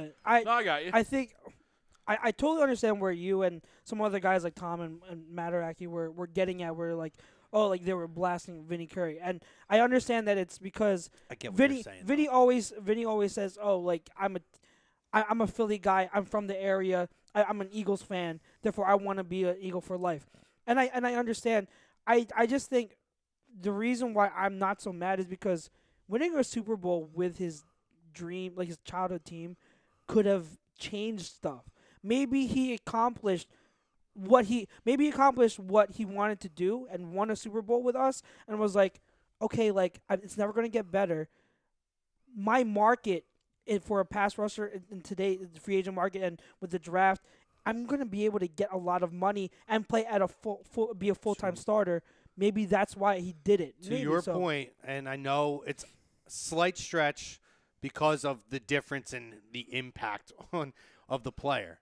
But you're talking about in a situation of a guy going home and winning titles or winning a title and then now having the opportunity to go somewhere else. LeBron fucking James. He's done what he had to do at home. He's now always going to be a hometown guy. I know it's LeBron James, but the point being, is it fair to expect him or anybody else to take less money because they grew up somewhere as a fan of a team? Is it fair to expect Mike Trout to come to Philadelphia if he can go elsewhere? They asked Chris Bosh to take less money. Not everyone's Chris Bosh. though. Right. You know what I mean? But I'm saying, like, But but to your point, is it fair? they set that up. They asked somebody. Yeah. They asked people Yeah. to take less Right. money. And that's okay for them to ask. And if they say no, like it's not, True. is it fair to say this guy, you didn't live up to whether you're a hometown guy or you're not a team player? No. That's their Yeah. right. The two Yeah. things I want It's to touch on. annoying, but The two things on what you said. Number one, the thing I disagree with as well on where you said Vinny Curry has to know he's, what did you say, average at best. Yeah. He's not the best.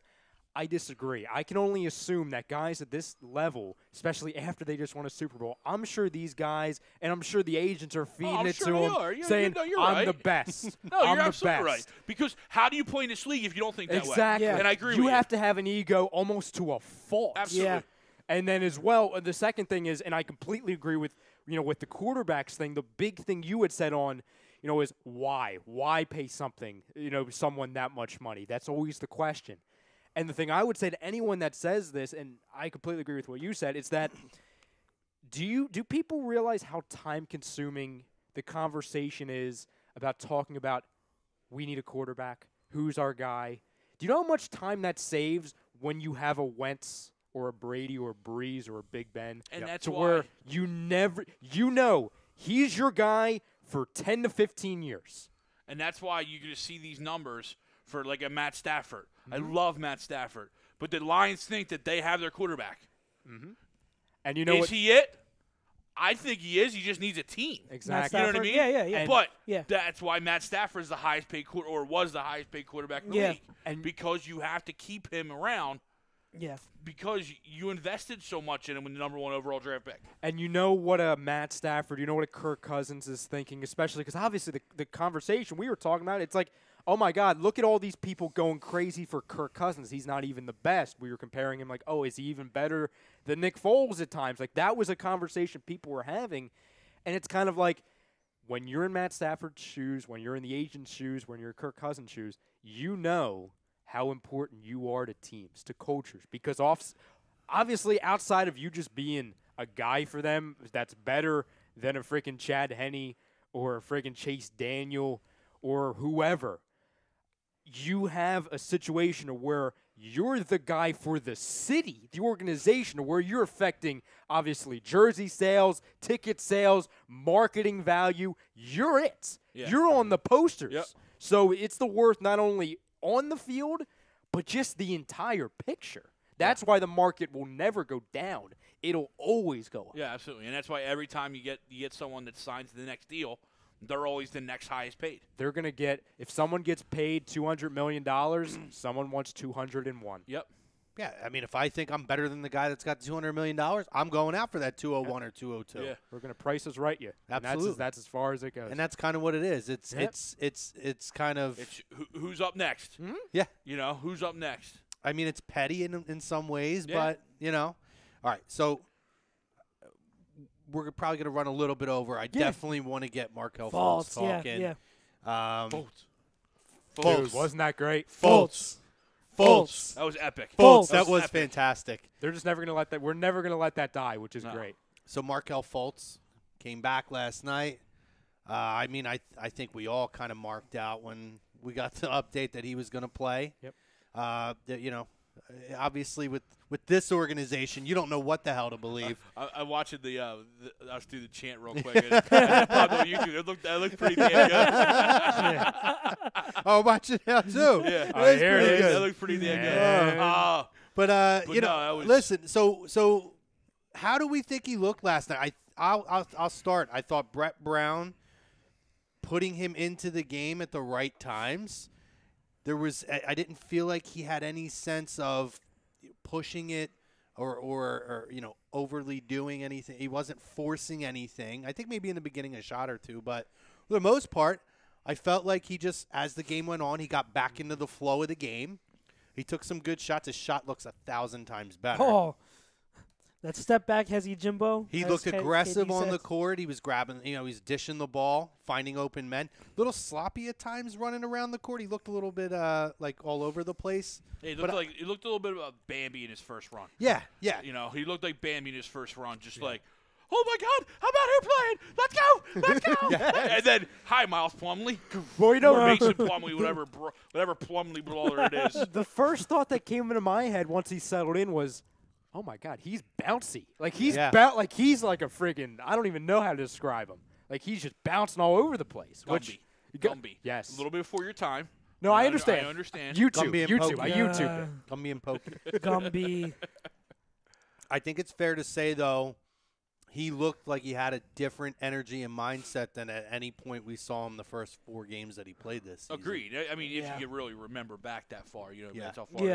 Yeah. He had no confidence at all. No, and you know, and credit, you know, seeing Brett Brown in the initial press conference almost break down to tears, talking about it, you know, kind of like gave me, you know, almost gave me goosebumps. But it let me realize how deep this whole scenario really went, and how invested that he personally really was with the kid, and that when he's now telling, you know, the media, I'm just waiting for the kid to tell me he wants to play. It wasn't in a, I'm going to be this dictator, I'm going to be Pop, you know what I mean? I'm going to turn my Pop hat on, you know, and be this big dick, you know, walking around the clubhouse. No.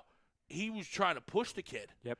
He was trying to get the kid to say, yo, you're there, dude. Like, I think you're there. I just need you to tell me. Mm-hmm. You know what I mean? Because, it's almost like the father-son thing. I'm never going to make you I'm never going to put you in a position that you can't handle. Yep. You know what I mean? That type of thing. And it was almost like Brett's like, yo, you come to me. You tell me you're ready. You're on the court. And that's essentially what Fultz talked about in the postgame, too, when he was talking about it, that, he woke up. He felt different yesterday. He felt great. And he said, I'm ready. And he went into the coach's office and said, I'm ready to play.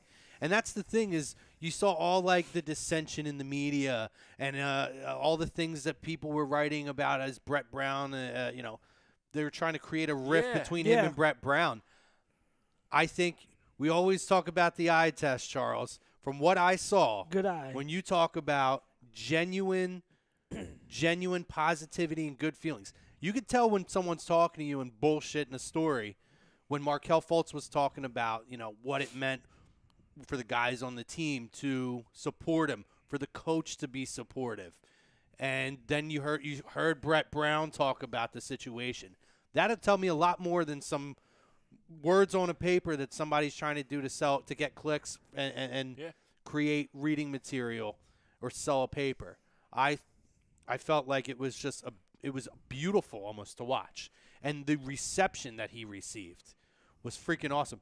Like, they took Ben Simmons out, who had a chance for another triple-double. 3 points. Because the He fans 3 points. wanted Fultz. were incensed on getting him on the court. And you know how much the city loves Ben and loves every triple-double he can get.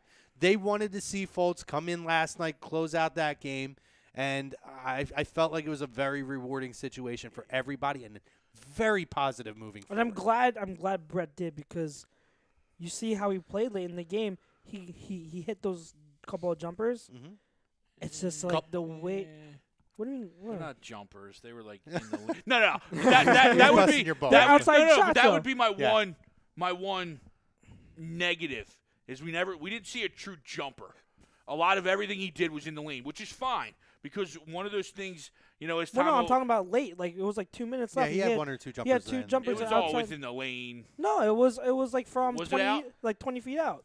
Semantics. He had to I step. don't He know. had Semantics. the, Whatever. He has a hesi. He had that. It's probably like a 12 He had the or 15 one. It footer. wasn't a All right, swish, but all it was right, a maybe I it was missed a that bounce. one. Yeah, I it was. watched the whole game. There were Maybe I two of missed them it. late. But that's what I'm saying is Different game. because he had those two.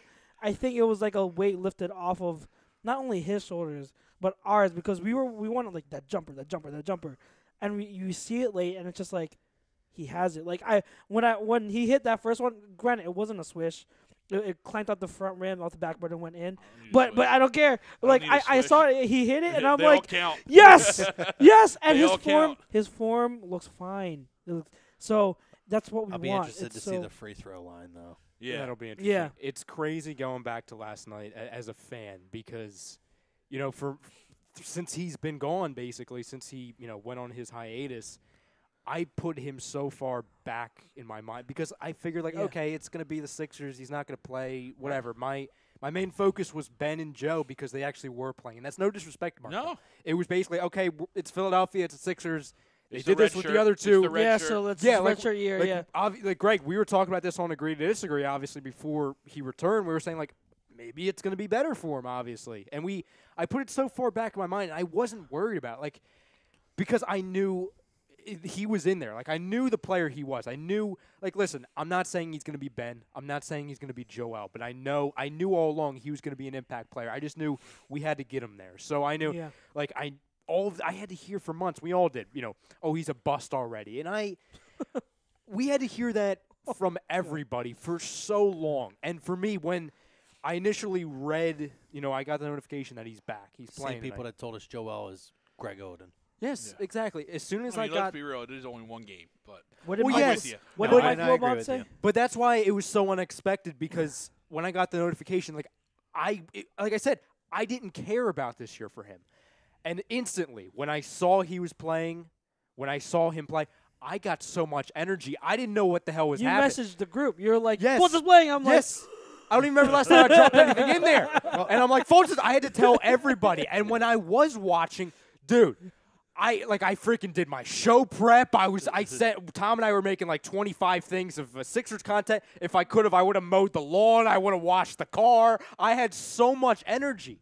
He was so excited he couldn't get the camera to face the right way. Yeah, up. I was upside down on the Real Talk group. On the Real Talk group. I was walking to the office that I was like, get ready to leave, and one of our buddies said he's got Sixers tickets, and I couldn't get out of the office in time to make it. Me and him got him. I got stuck at the office to make it to the city in time for the game. I was on my way back from the city, and I'm like, you would have texted me 10 minutes earlier. But so like I walked through the office, they're like, "Oh, have a good night, Greg." I'm like, "Yeah, Fultz is back," and everyone's like, "What?"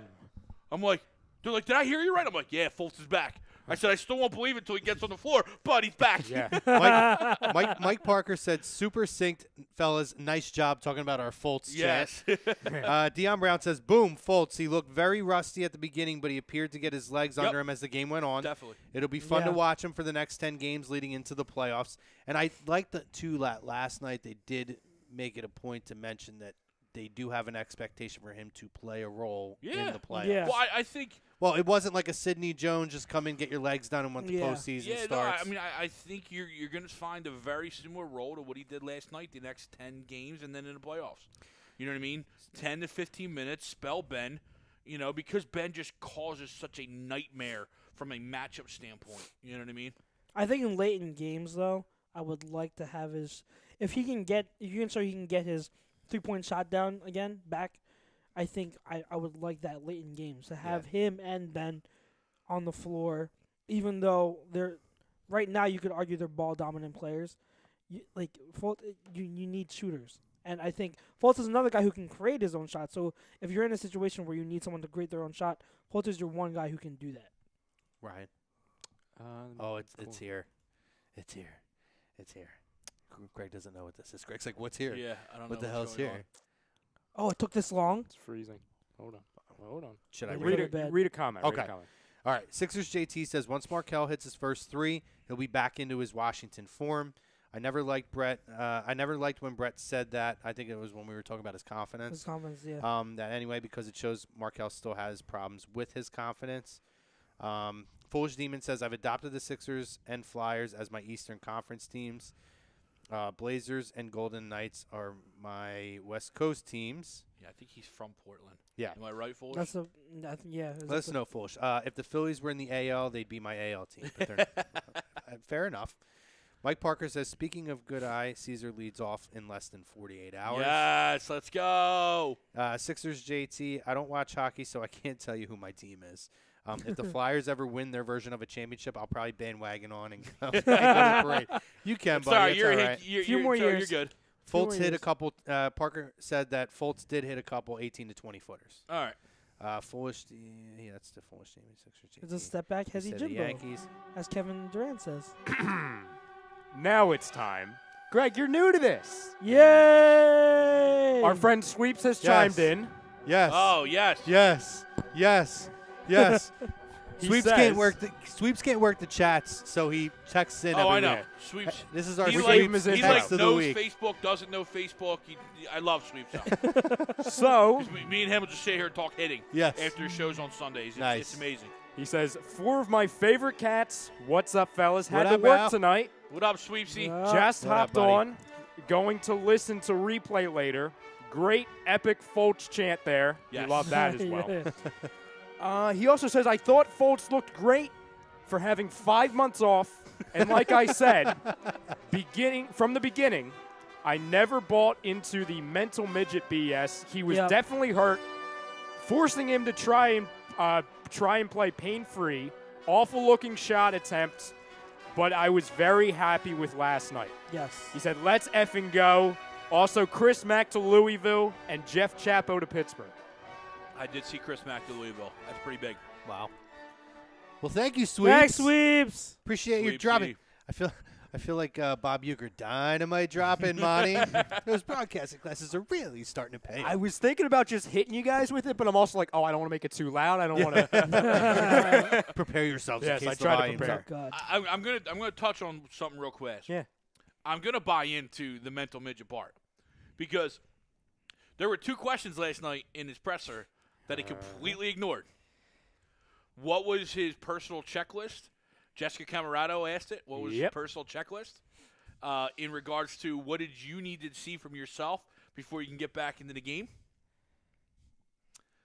Just like looked in like he was like, like a deer in headlights. And then somebody else asked him about his shoulder. What was it about your shoulder that was hurt? I buy into it too.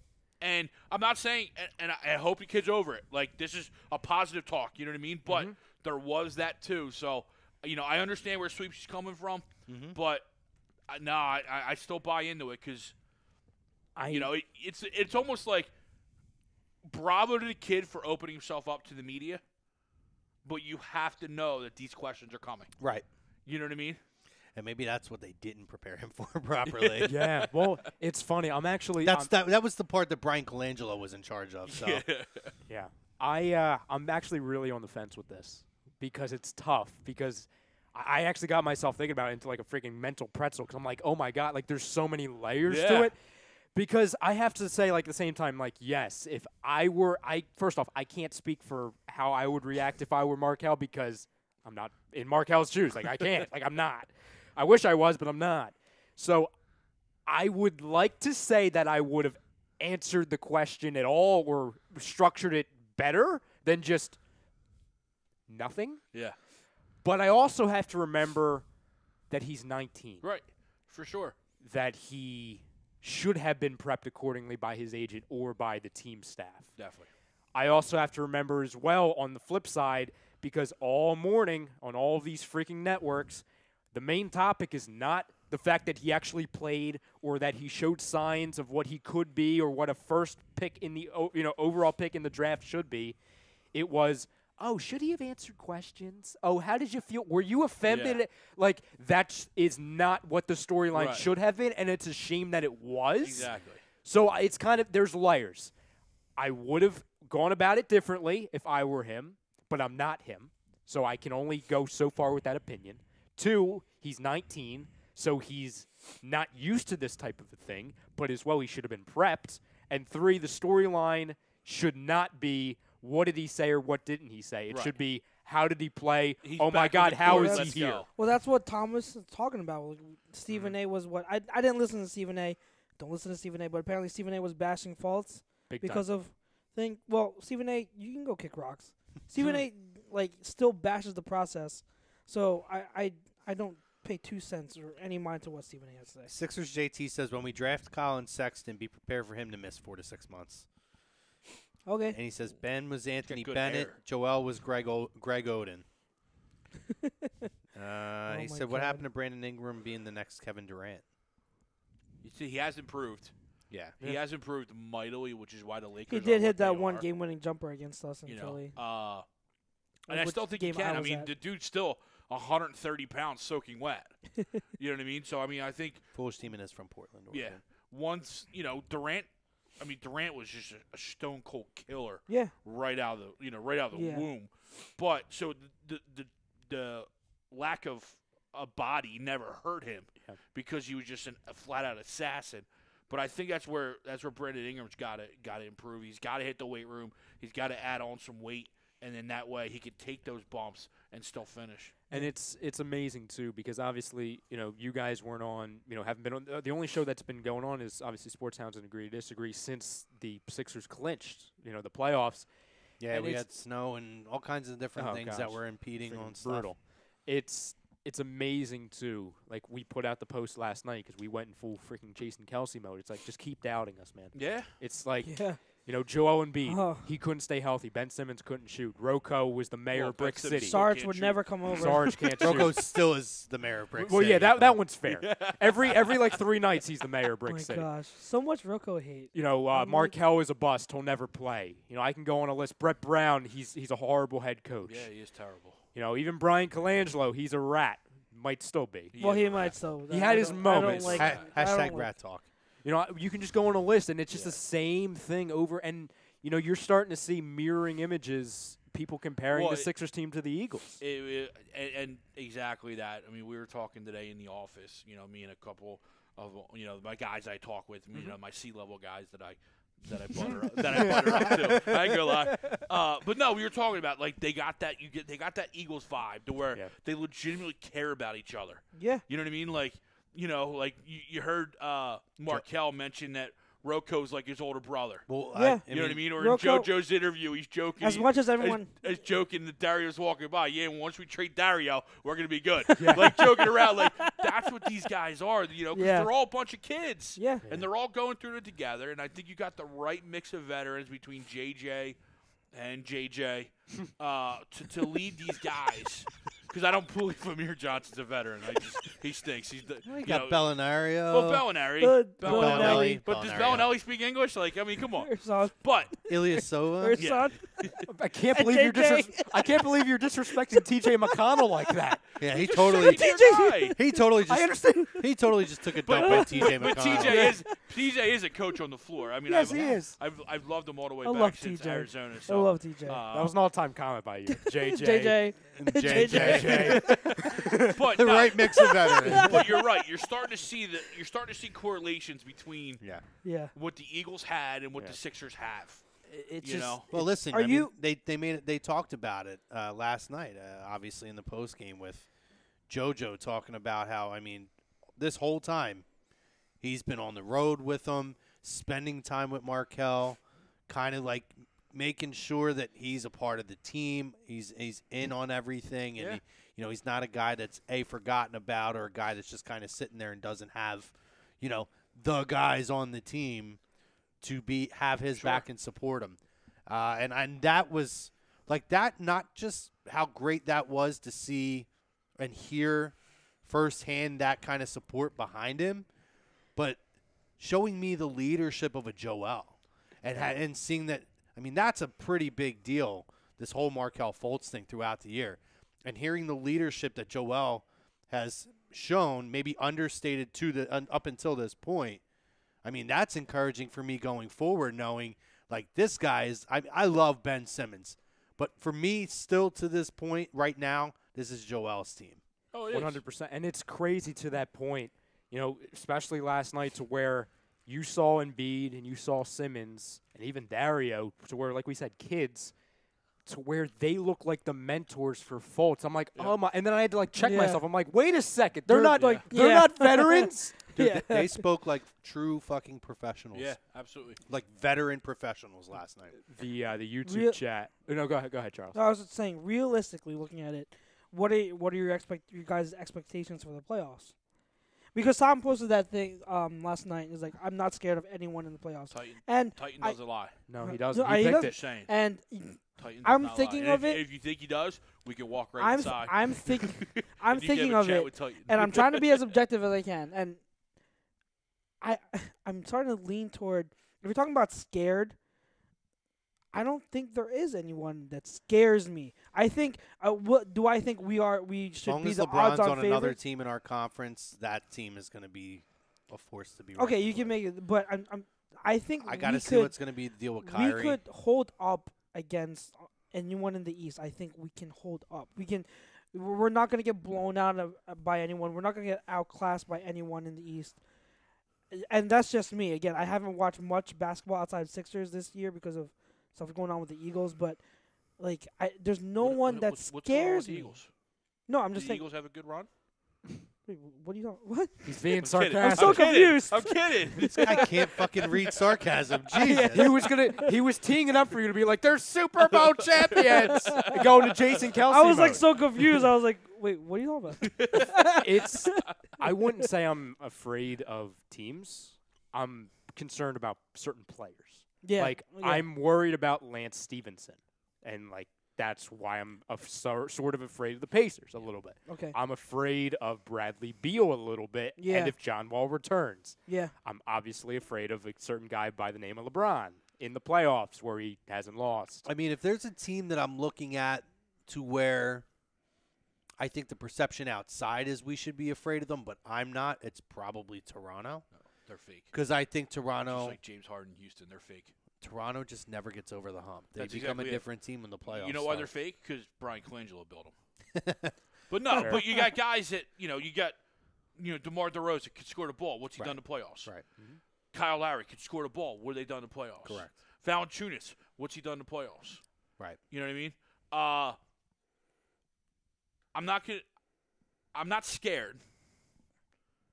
But yes, LeBron James does worry me Yeah. because he's LeBron. Yep. Of course. And he has LeBron enough, almost because there's enough talent. I'm not even going to say like who, but there's enough talent around him that makes it an interesting 7-game series. We forget that when And- Golden State won their first title, LeBron alone took them 6 games up against Golden State. Oh, you're absolutely right. And, And that's what I'm saying. In the playoffs, he's a different monster. And he's arguably playing the best basketball of his career at the moment. And I completely agree. and he does if everything there's I don't do one to keep his team- body nice. If there's one team I want to avoid, you and me both, bro, is the Indiana Pacers. Yep. I think they are a matchup that's a nightmare with nightmare, us. Yeah, I agree. I think Miles Turner is a problem for Joel. You mentioned him. Lance Stevenson is a problem for Ben because he'll get physical with him. Physicality, yeah. And then that leaves, Thad Young on Rocco or Dario? You know what I mean? And then it's Thad Young on Rocco because it's Bogdanovich on Saric. Correct. And then you have Corey Joseph then on JJ. Or, no, I'm sorry, Oladipo. Who would be on Embiid? Miles Turner. Oh, Christ. So, after you get through their 6 or 7, Yeah. you can have them. But their top 5, 6, 7, they're a very solid team. So they're a team I would avoid in the first half, in the first round. I mean, if we have home court, I think we'll hold serve, but they're a matchup problem. The biggest worry I have as far as a team and that the Sixers, or not even just in these playoffs in general, it's nobody the Sixers would be playing. It's us. That's my biggest worry Yeah. because I think if they do not win a series, it is self-inflicted. And self-inflicted meaning turnover. Sure. I'm not Okay, like yeah. these turnover That is animals in the one completely- yeah. Facebook group, but I mean they lead the league in turnovers, or they did for a big portion of the season. bad. Oh, for sure. It gets ugly. And But they are trending in the right direction. yes, 100%. But I was at that last Indiana game, and it was turnover city. They looked like they were out of it. They looked like they just didn't want to be on the floor, and then still had a chance to win the game at the end. Right. That's the scary thing about this team. Yeah. And like last night, Yeah. they were fiddling around. Oh, I'm sorry, I didn't mean. no, but you're perfect. They Yeah. were fiddling around with them, letting Denver hang around, and then all of a sudden, Click. boop! Yeah. We don't want to play with you 100%. guys anymore. Let's When go they- on a when they're- 30-7 When run the in the S- second when half. the Sixers are clicking on all cylinders like that, they are scary. It's just that is what you said. They're so young. They make these mental mistakes. And they turn the ball over at. And I get it. I did see the side of in terms of teams in the league and passing rate. They're up there with Golden State. I think they pass the ball almost more than any other team in Yep. the league. So turnovers they're more susceptible to turnovers, but at the same time, like JoJo's got to clean up. JoJo's got to clean up in the post. I mean, I'm looking at things I'm worrying about too. Is like I know there's a lot of comparisons to the Eagles, but there's a difference. They only have to go out and win one game. This team has to go against the same team that's going to game plan for the mistakes they made the night before, and they're going to have to figure out another way against the same team to win a game, and then win another game, Yeah. and then another game. So in that term, as far as you talk about how deep they can go, it's a whole different conversation. And I don't think it's fair to put such a – I mean, I think they could do it, but to have an expectation that this team's going to go to the Eastern Conference Finals or the NBA Finals just is a little – Let's go! it's yeah, I love it. Listen, and I love the enthusiasm, and I'm not saying that there hasn't been reasons to feel that way, but I personally can't. I feel like I would be fanboying if I sat here and just said go. I completely because agree. I think it's a whole different monster, and that's why a guy like LeBron who can carry a team on his own because the next night, all right, well they did this and then they beat LeBron, but he came out and fucking owned Golden State in quite a few of those games, and if he had one other player on that team, that series might have gone a different way because I think Kevin Love was out hurt, right? So Here's a question then. So, and it looks, I mean, this could very well happen, so I'm not reaching by any means, but if the season ended today, the Sixers would play at home versus the Pacers. that would be 4 or great. 5. Yes. I think home court advantage is going to be so pivotal for them. So if 17 of the last 18. if right? the playoff seeding One loss since ends up 2018, being yeah. just that, to where the Raptors will play the Heat, the Bucks will play the Celtics, the Cavs will play the Wizards, and we play the Pacers. How far do the Sixers go?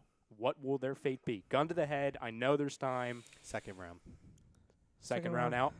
Second round. If I'm being honest, Yeah. I think they could go further. But if I'm saying what I think would happen, at this point, how I feel, second round. That could change. I got to see the rest of the way that the season plays out. But I'm going second round right now. Well, you have to think. There's not a lot of playoff experience on this team. There's too, zero. either. I mean, JJ. I mean, I'm JJ, sorry, I'm Our not bench, zero, our but bench is our bench experienced. I mean, is yeah. very JJ, experienced. I think, has never not made it to the playoffs in Correct. his entire career. JJ. which is insane. and JJ. And JJ. And JJ. I mean, if we had Bellinelli. all, Yeah, Bellinelli. Ursan. if we had all JJs on the bench, then I would probably love feel okay. It's tough because that's that matchup that I'm concerned with. Yeah. So like They could be out. In the, you you're could saying be out. In the You know first what I round, mean? yeah. And it's just because of the matchup. Not that I think Indiana's a better team. It's just they just match up very well Match with up us. well, yeah. But I think if you get through that, you're probably playing Toronto. Like I said, Toronto's fake, and Toronto can't guard Joe and can't guard Ben for anybody. So that alone why not Eastern Conference Finals? And then at that point, who are you facing? Are you facing LeBron. Cavs or the facing- Celtics. you're facing the Celtics, the Wizards, or the Cavs? I mean, I agree with you, though. Why not? You're absolutely right. I I don't know. I don't respect this Celtics team whatsoever. I don't. Well, I don't either. How long is Kyrie out? He's at 3 to 6 weeks See, since last week. What do you got, Crum? So Well, Sixers JT says the Wizards he thinks will give us problems, too. If we have a healthy I was John gonna Wall say and the that, Wizards, too. I would be worried about yeah, the Wizards. I feel No, like I the mean- Wizards matchup. I think the Wizards and the Pacers are our two toughest matchups. Definitely, because they're more they're most like us. You know what I mean? Again, Otto Porter can match up against Ben. Yeah, You know what I mean? At least on the defensive end, yeah. and cause him problems. I don't think that's going to be the matchup because then who's going to cover Rocco? Who's going to cover Dario? You know. I could definitely see if we play the Pacers. I would say at the moment the Sixers would come out of there winning in 7 for me. Okay. Yeah. Just because it's Philly, and that would be like Home we field, would home party court. for a couple days, But- be like, oh my god. Right, and again, I think for them to get to the finals or even the Eastern Conference Finals, they're going to have one definite, maybe 2 long grinded out series, Yeah. probably with at least with I mean, look, Indiana. just And I think that's a lot to ask for them to keep that level and energy all the way through. I'm not saying they can't do it. I'm just, for me, and it's not me saying anybody's being a fanboy or having a pipe dream thinking anything else, like some people would have said, like with the Eagles. I just think in my reality, it's a lot for me to ask. I'm with for you. them. I agree. I was just about to sit here and say the fact that we're even discussing a It's potential great. Eastern Conference Yeah. finals appearance for the kids is crazy. Now, Yeah. it doesn't seem that far fetched now that we're in it, but at the same time, if something did happen before that, I don't consider it like a failure. No. You know what I mean? No. Because No. you would have said at the beginning of the year, what, you're going to be the 6, 7, 8 seed. You just want the Pups to get a chance to play in the playoffs. That was the well, that's That was Yeah. the goal. That was Get the into goal. get You into know? the 8th seed. finish above 500 and get in the playoffs. That was the goal. Greg, That I was- said this on Agree to Disagree. You heard it, obviously. A couple things I kept reiterating. Number one, 2 years ago we had 10 wins. Yeah. Last year we had 28, and it was still a mess because what was the narrative last year? The Sixers lie. That's all they do. Brian lies. They're not. He does. Well, he still does. Brian, yeah. Just not talk about it as much because they're winning. Ben's never gonna. They're gonna Yeah. keep Ben out. They're still talking about draft picks. They're gonna shut down Joel. It was a mess. And then the second thing is, I went back to that poll question that Agree to Disagree asked before the season, and it was very simple. What would define success for the Sixers this year? And 95% of those voters all said just making the playoffs. Yeah. So if you reevaluate expectations then and compare it to now, holy hell, Oh, yeah. We're God, we're not yes. even the same ballpark. 100%. We're not even the same arena. We're playing with house money right now. And listen, You're I mean, absolutely We're playing right. with house money. yeah, and then listen again too. We're getting we were excited to get JoJo in back-to-backs. Yeah. You're talking about a lot of games that are going to have to be played in a very short period of no time. back-to-backs. Right, but still, it's a lot of games in Sure. a very short period of time. Well, You don't need back-to-backs to be beaten down and worn down They from mentioned that. it last night. Zumhoff mentioned it, that Brett has mentioned in the media that he thinks he's going to need to get Joe a blow here. Yeah. And Zumhoff kind of said, well, maybe the last few games of being blowouts and he hasn't played the fourth quarter Are helping. kind of helped that Yeah. with the minute load. And you'd say, all right, maybe he doesn't need a full game off. Maybe he plays a half. Maybe Yeah. he plays 20 Plays minutes. last minutes. But you just play. And even if he does sit a full game, fine. He's played 70. Because- Like, he's Yeah. on track to play 70 games. Yeah. That's Yeah. insane. Yeah. I think to your point that it's been big that we've had these blowouts and he's been able to rest, because I'm pretty sure I remember at least one or a few of the players saying how sometimes when you get a day off, it more so it helps your stamina, but it hinders your performance because you're not in that same rhythm from game to game. Yeah. You're missing a game, and all of a sudden the next game you're already out of like that rhythm that you had from the previous game. So I think that if we can keep going similar to this, I'm not expecting a blowout every single night, obviously, but if you can do that where you're Brett Brown and you are managing his minutes because we're able to not lean on him so much, I think that will go a long way into helping him in the For playoffs. sure. No, and I definitely don't think, much like the Eagles, I think that this team, I think a lot of us knew they were going to be good, a lot better, obviously. Mhm. But I don't think any of this is an aberration or, a team that's has fool's gold and is playing above their heads. I think that this is going to be the expectation going forward, Well, it's, and I think it will continue to raise. Unlike, when what we heard a lot with the Eagles is they're playing above their heads Yep. right now, and yada yada. the league played down to them. They showed that Yes. they're for real. I do think this team is just like that, where they're not a team that's playing up and down, and teams are playing down to them. They're showing, especially in this Yeah. stretch run where they're blowing teams out, they're this fucking good. It helps Yeah. having two bona fide superstars. Yeah. Well, Oh, yeah. and especially, Absolutely. even if they don't make it to the promised land, if they don't go all the way, which, for the most part, it's not going to happen. It's not, unfortunately. Yeah. The excitement's still going to continue, after they're playing, especially when you talk about a certain date, July 1st. And I'll just, know Yeah. exactly what What's I'm going on talking This July has about. been the 1st? this has been the most exciting season of the Sixers since the finals run, Oh, there's so much excitement. without question. I mean, I don't So much. disagree, but I loved watching the 10-win teams. I'm a junkie.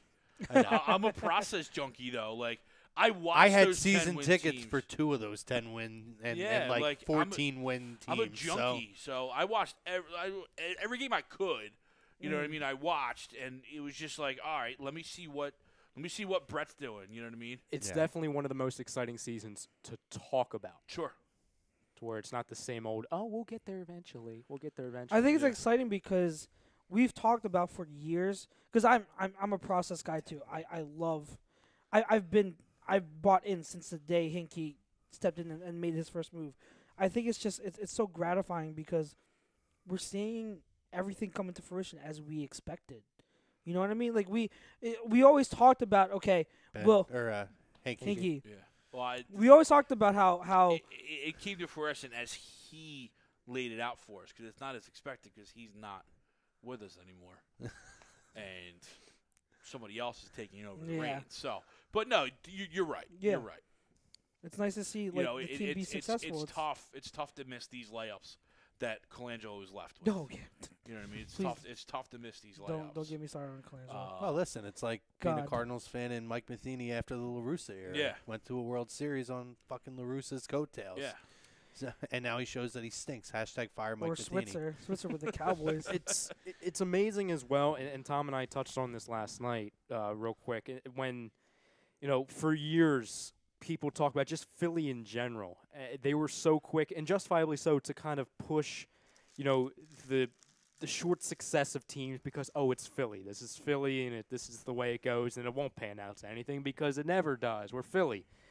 And it's amazing how everything just clicked once the Eagles won, to where And obviously, we've been talking about this for years, obviously, to where it looked like we were heading in this direction, to where when finally everything clicked, all the teams would go crazy because they were all on the same path to where they were building for long-term success, long-term future, and it was just all about getting there.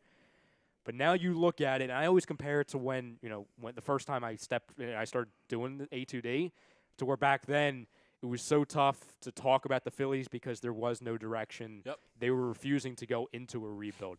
The Eagles, we were doing a draft special begging for Marcus Mariota and for the trip to freaking trade the farm. Yeah. The Sixers were the embarrassment not only of the city but of the entire league. And then the Flyers, we were like, I don't know. I don't know what they're doing. They're Flyers. They're tell, maybe right? we didn't know. They're in cap hell. Seemed like they were half in and half out. You couldn't tell half the time. And now it's the Eagles are reigning Super Bowl champs, the best team in the NFL. Constantly, they have a god at GM or president or whatever he's going by these days as far as Super title. Bowl champs. Holy crap! I know. Listen, man, I'm still crying. I'm God. still crying. The Phillies. Good Lord, they went from being ahead of schedule That's to baseball, Charles, in case you didn't know. Oh, I thought it was lacrosse. Sorry. We had them at embarrassment, then nobodies, to then young prospects, to then ahead of schedule, to now, oh my God, they could be a factor, playoff factor. The Sixers, we know exactly what they are at the moment, and the Flyers, they're ahead of schedule. Oh yeah. So it's just amazing full circle. All four teams, they went from nothing to, oh my God, this is happening. Thank you, Foolish Demon, by the way. Foolish Demon says hashtag fire Matheny. Mike Matheny's awful. I want Lilliquist or Mark McGuire. I think it is to what you were saying. It's so surreal in a sense, and I don't listen to him anymore. I gave him a try for a little bit, but then I stopped listening. But Mike Missinelli, one of the things he's been saying for a while is 2020. In the year 2020, he predicted all the teams would be winners, and we were like, I was like, okay, I can see it, but you could even say Missinelli in his prediction. I know, but what I'm saying is that sorry, I hate it. It's great. I don't like him either, but what I'm saying is, it's so great to actually see because we are ahead. Even now, you can say the 2020 thing is outdated because we're ahead of that schedule. The Eagles have won a Super Bowl. The Sixers are already in the playoffs. So it's great to see, and it's not. It feels like forever ago, but it really wasn't that long ago where we were the laughingstock of. But it's contagious. Winning's contagious. One of the things, you know what I mean? It's like in any sport that you play, drops are contagious, right? Hits are contagious. Jordan Matthews, right? Goals, letting in bad goals, scoring goals is contagious, right? Yeah. Same thing in basketball. Wins or buckets, and everyone goes on a run. You know what I mean? But winning's also contagious, and this city has a bunch of teams that are full of a bunch of pups. Yeah. And they don't know anything else. Mm-hmm. You know what I mean? All they know is, yo, I see my boy over there, he's winning. Yeah. I see my boy over there, he's winning. I see Alshon McCollins sitting courtside of the Sixers game, chumming it up with those guys. You see Joel, at a Flyers game, at an Eagles game. Kendricks, you see Michael Kendricks. You see these guys, Drew and all the Flyers guys are at Eagles games. You see all these guys, Hoskins, they're all pulling for each other because they're all in the same city, and it's a city of winners right now, and it's contagious. And it was like what Kingery said yesterday. He goes, what you guys don't see in this locker room is there's something special. You know what I mean? And that's why, I laugh when people just have just zero thought on this Phillies team this year. It's just like, are you seriously sitting in this city right now? Yeah. And really questioning a bunch of kids that don't know how to do anything else but win. Yeah, it's true. Because all the pups in the minor leagues, all they did was win. Right. All Carlos Santana has done in Cleveland is win. Once Jake Arrieta fixed himself, all he did in Chicago was win. I mean, it's a city. They're changing the culture to your Make point. me want to go watch some Phillies. Let's go.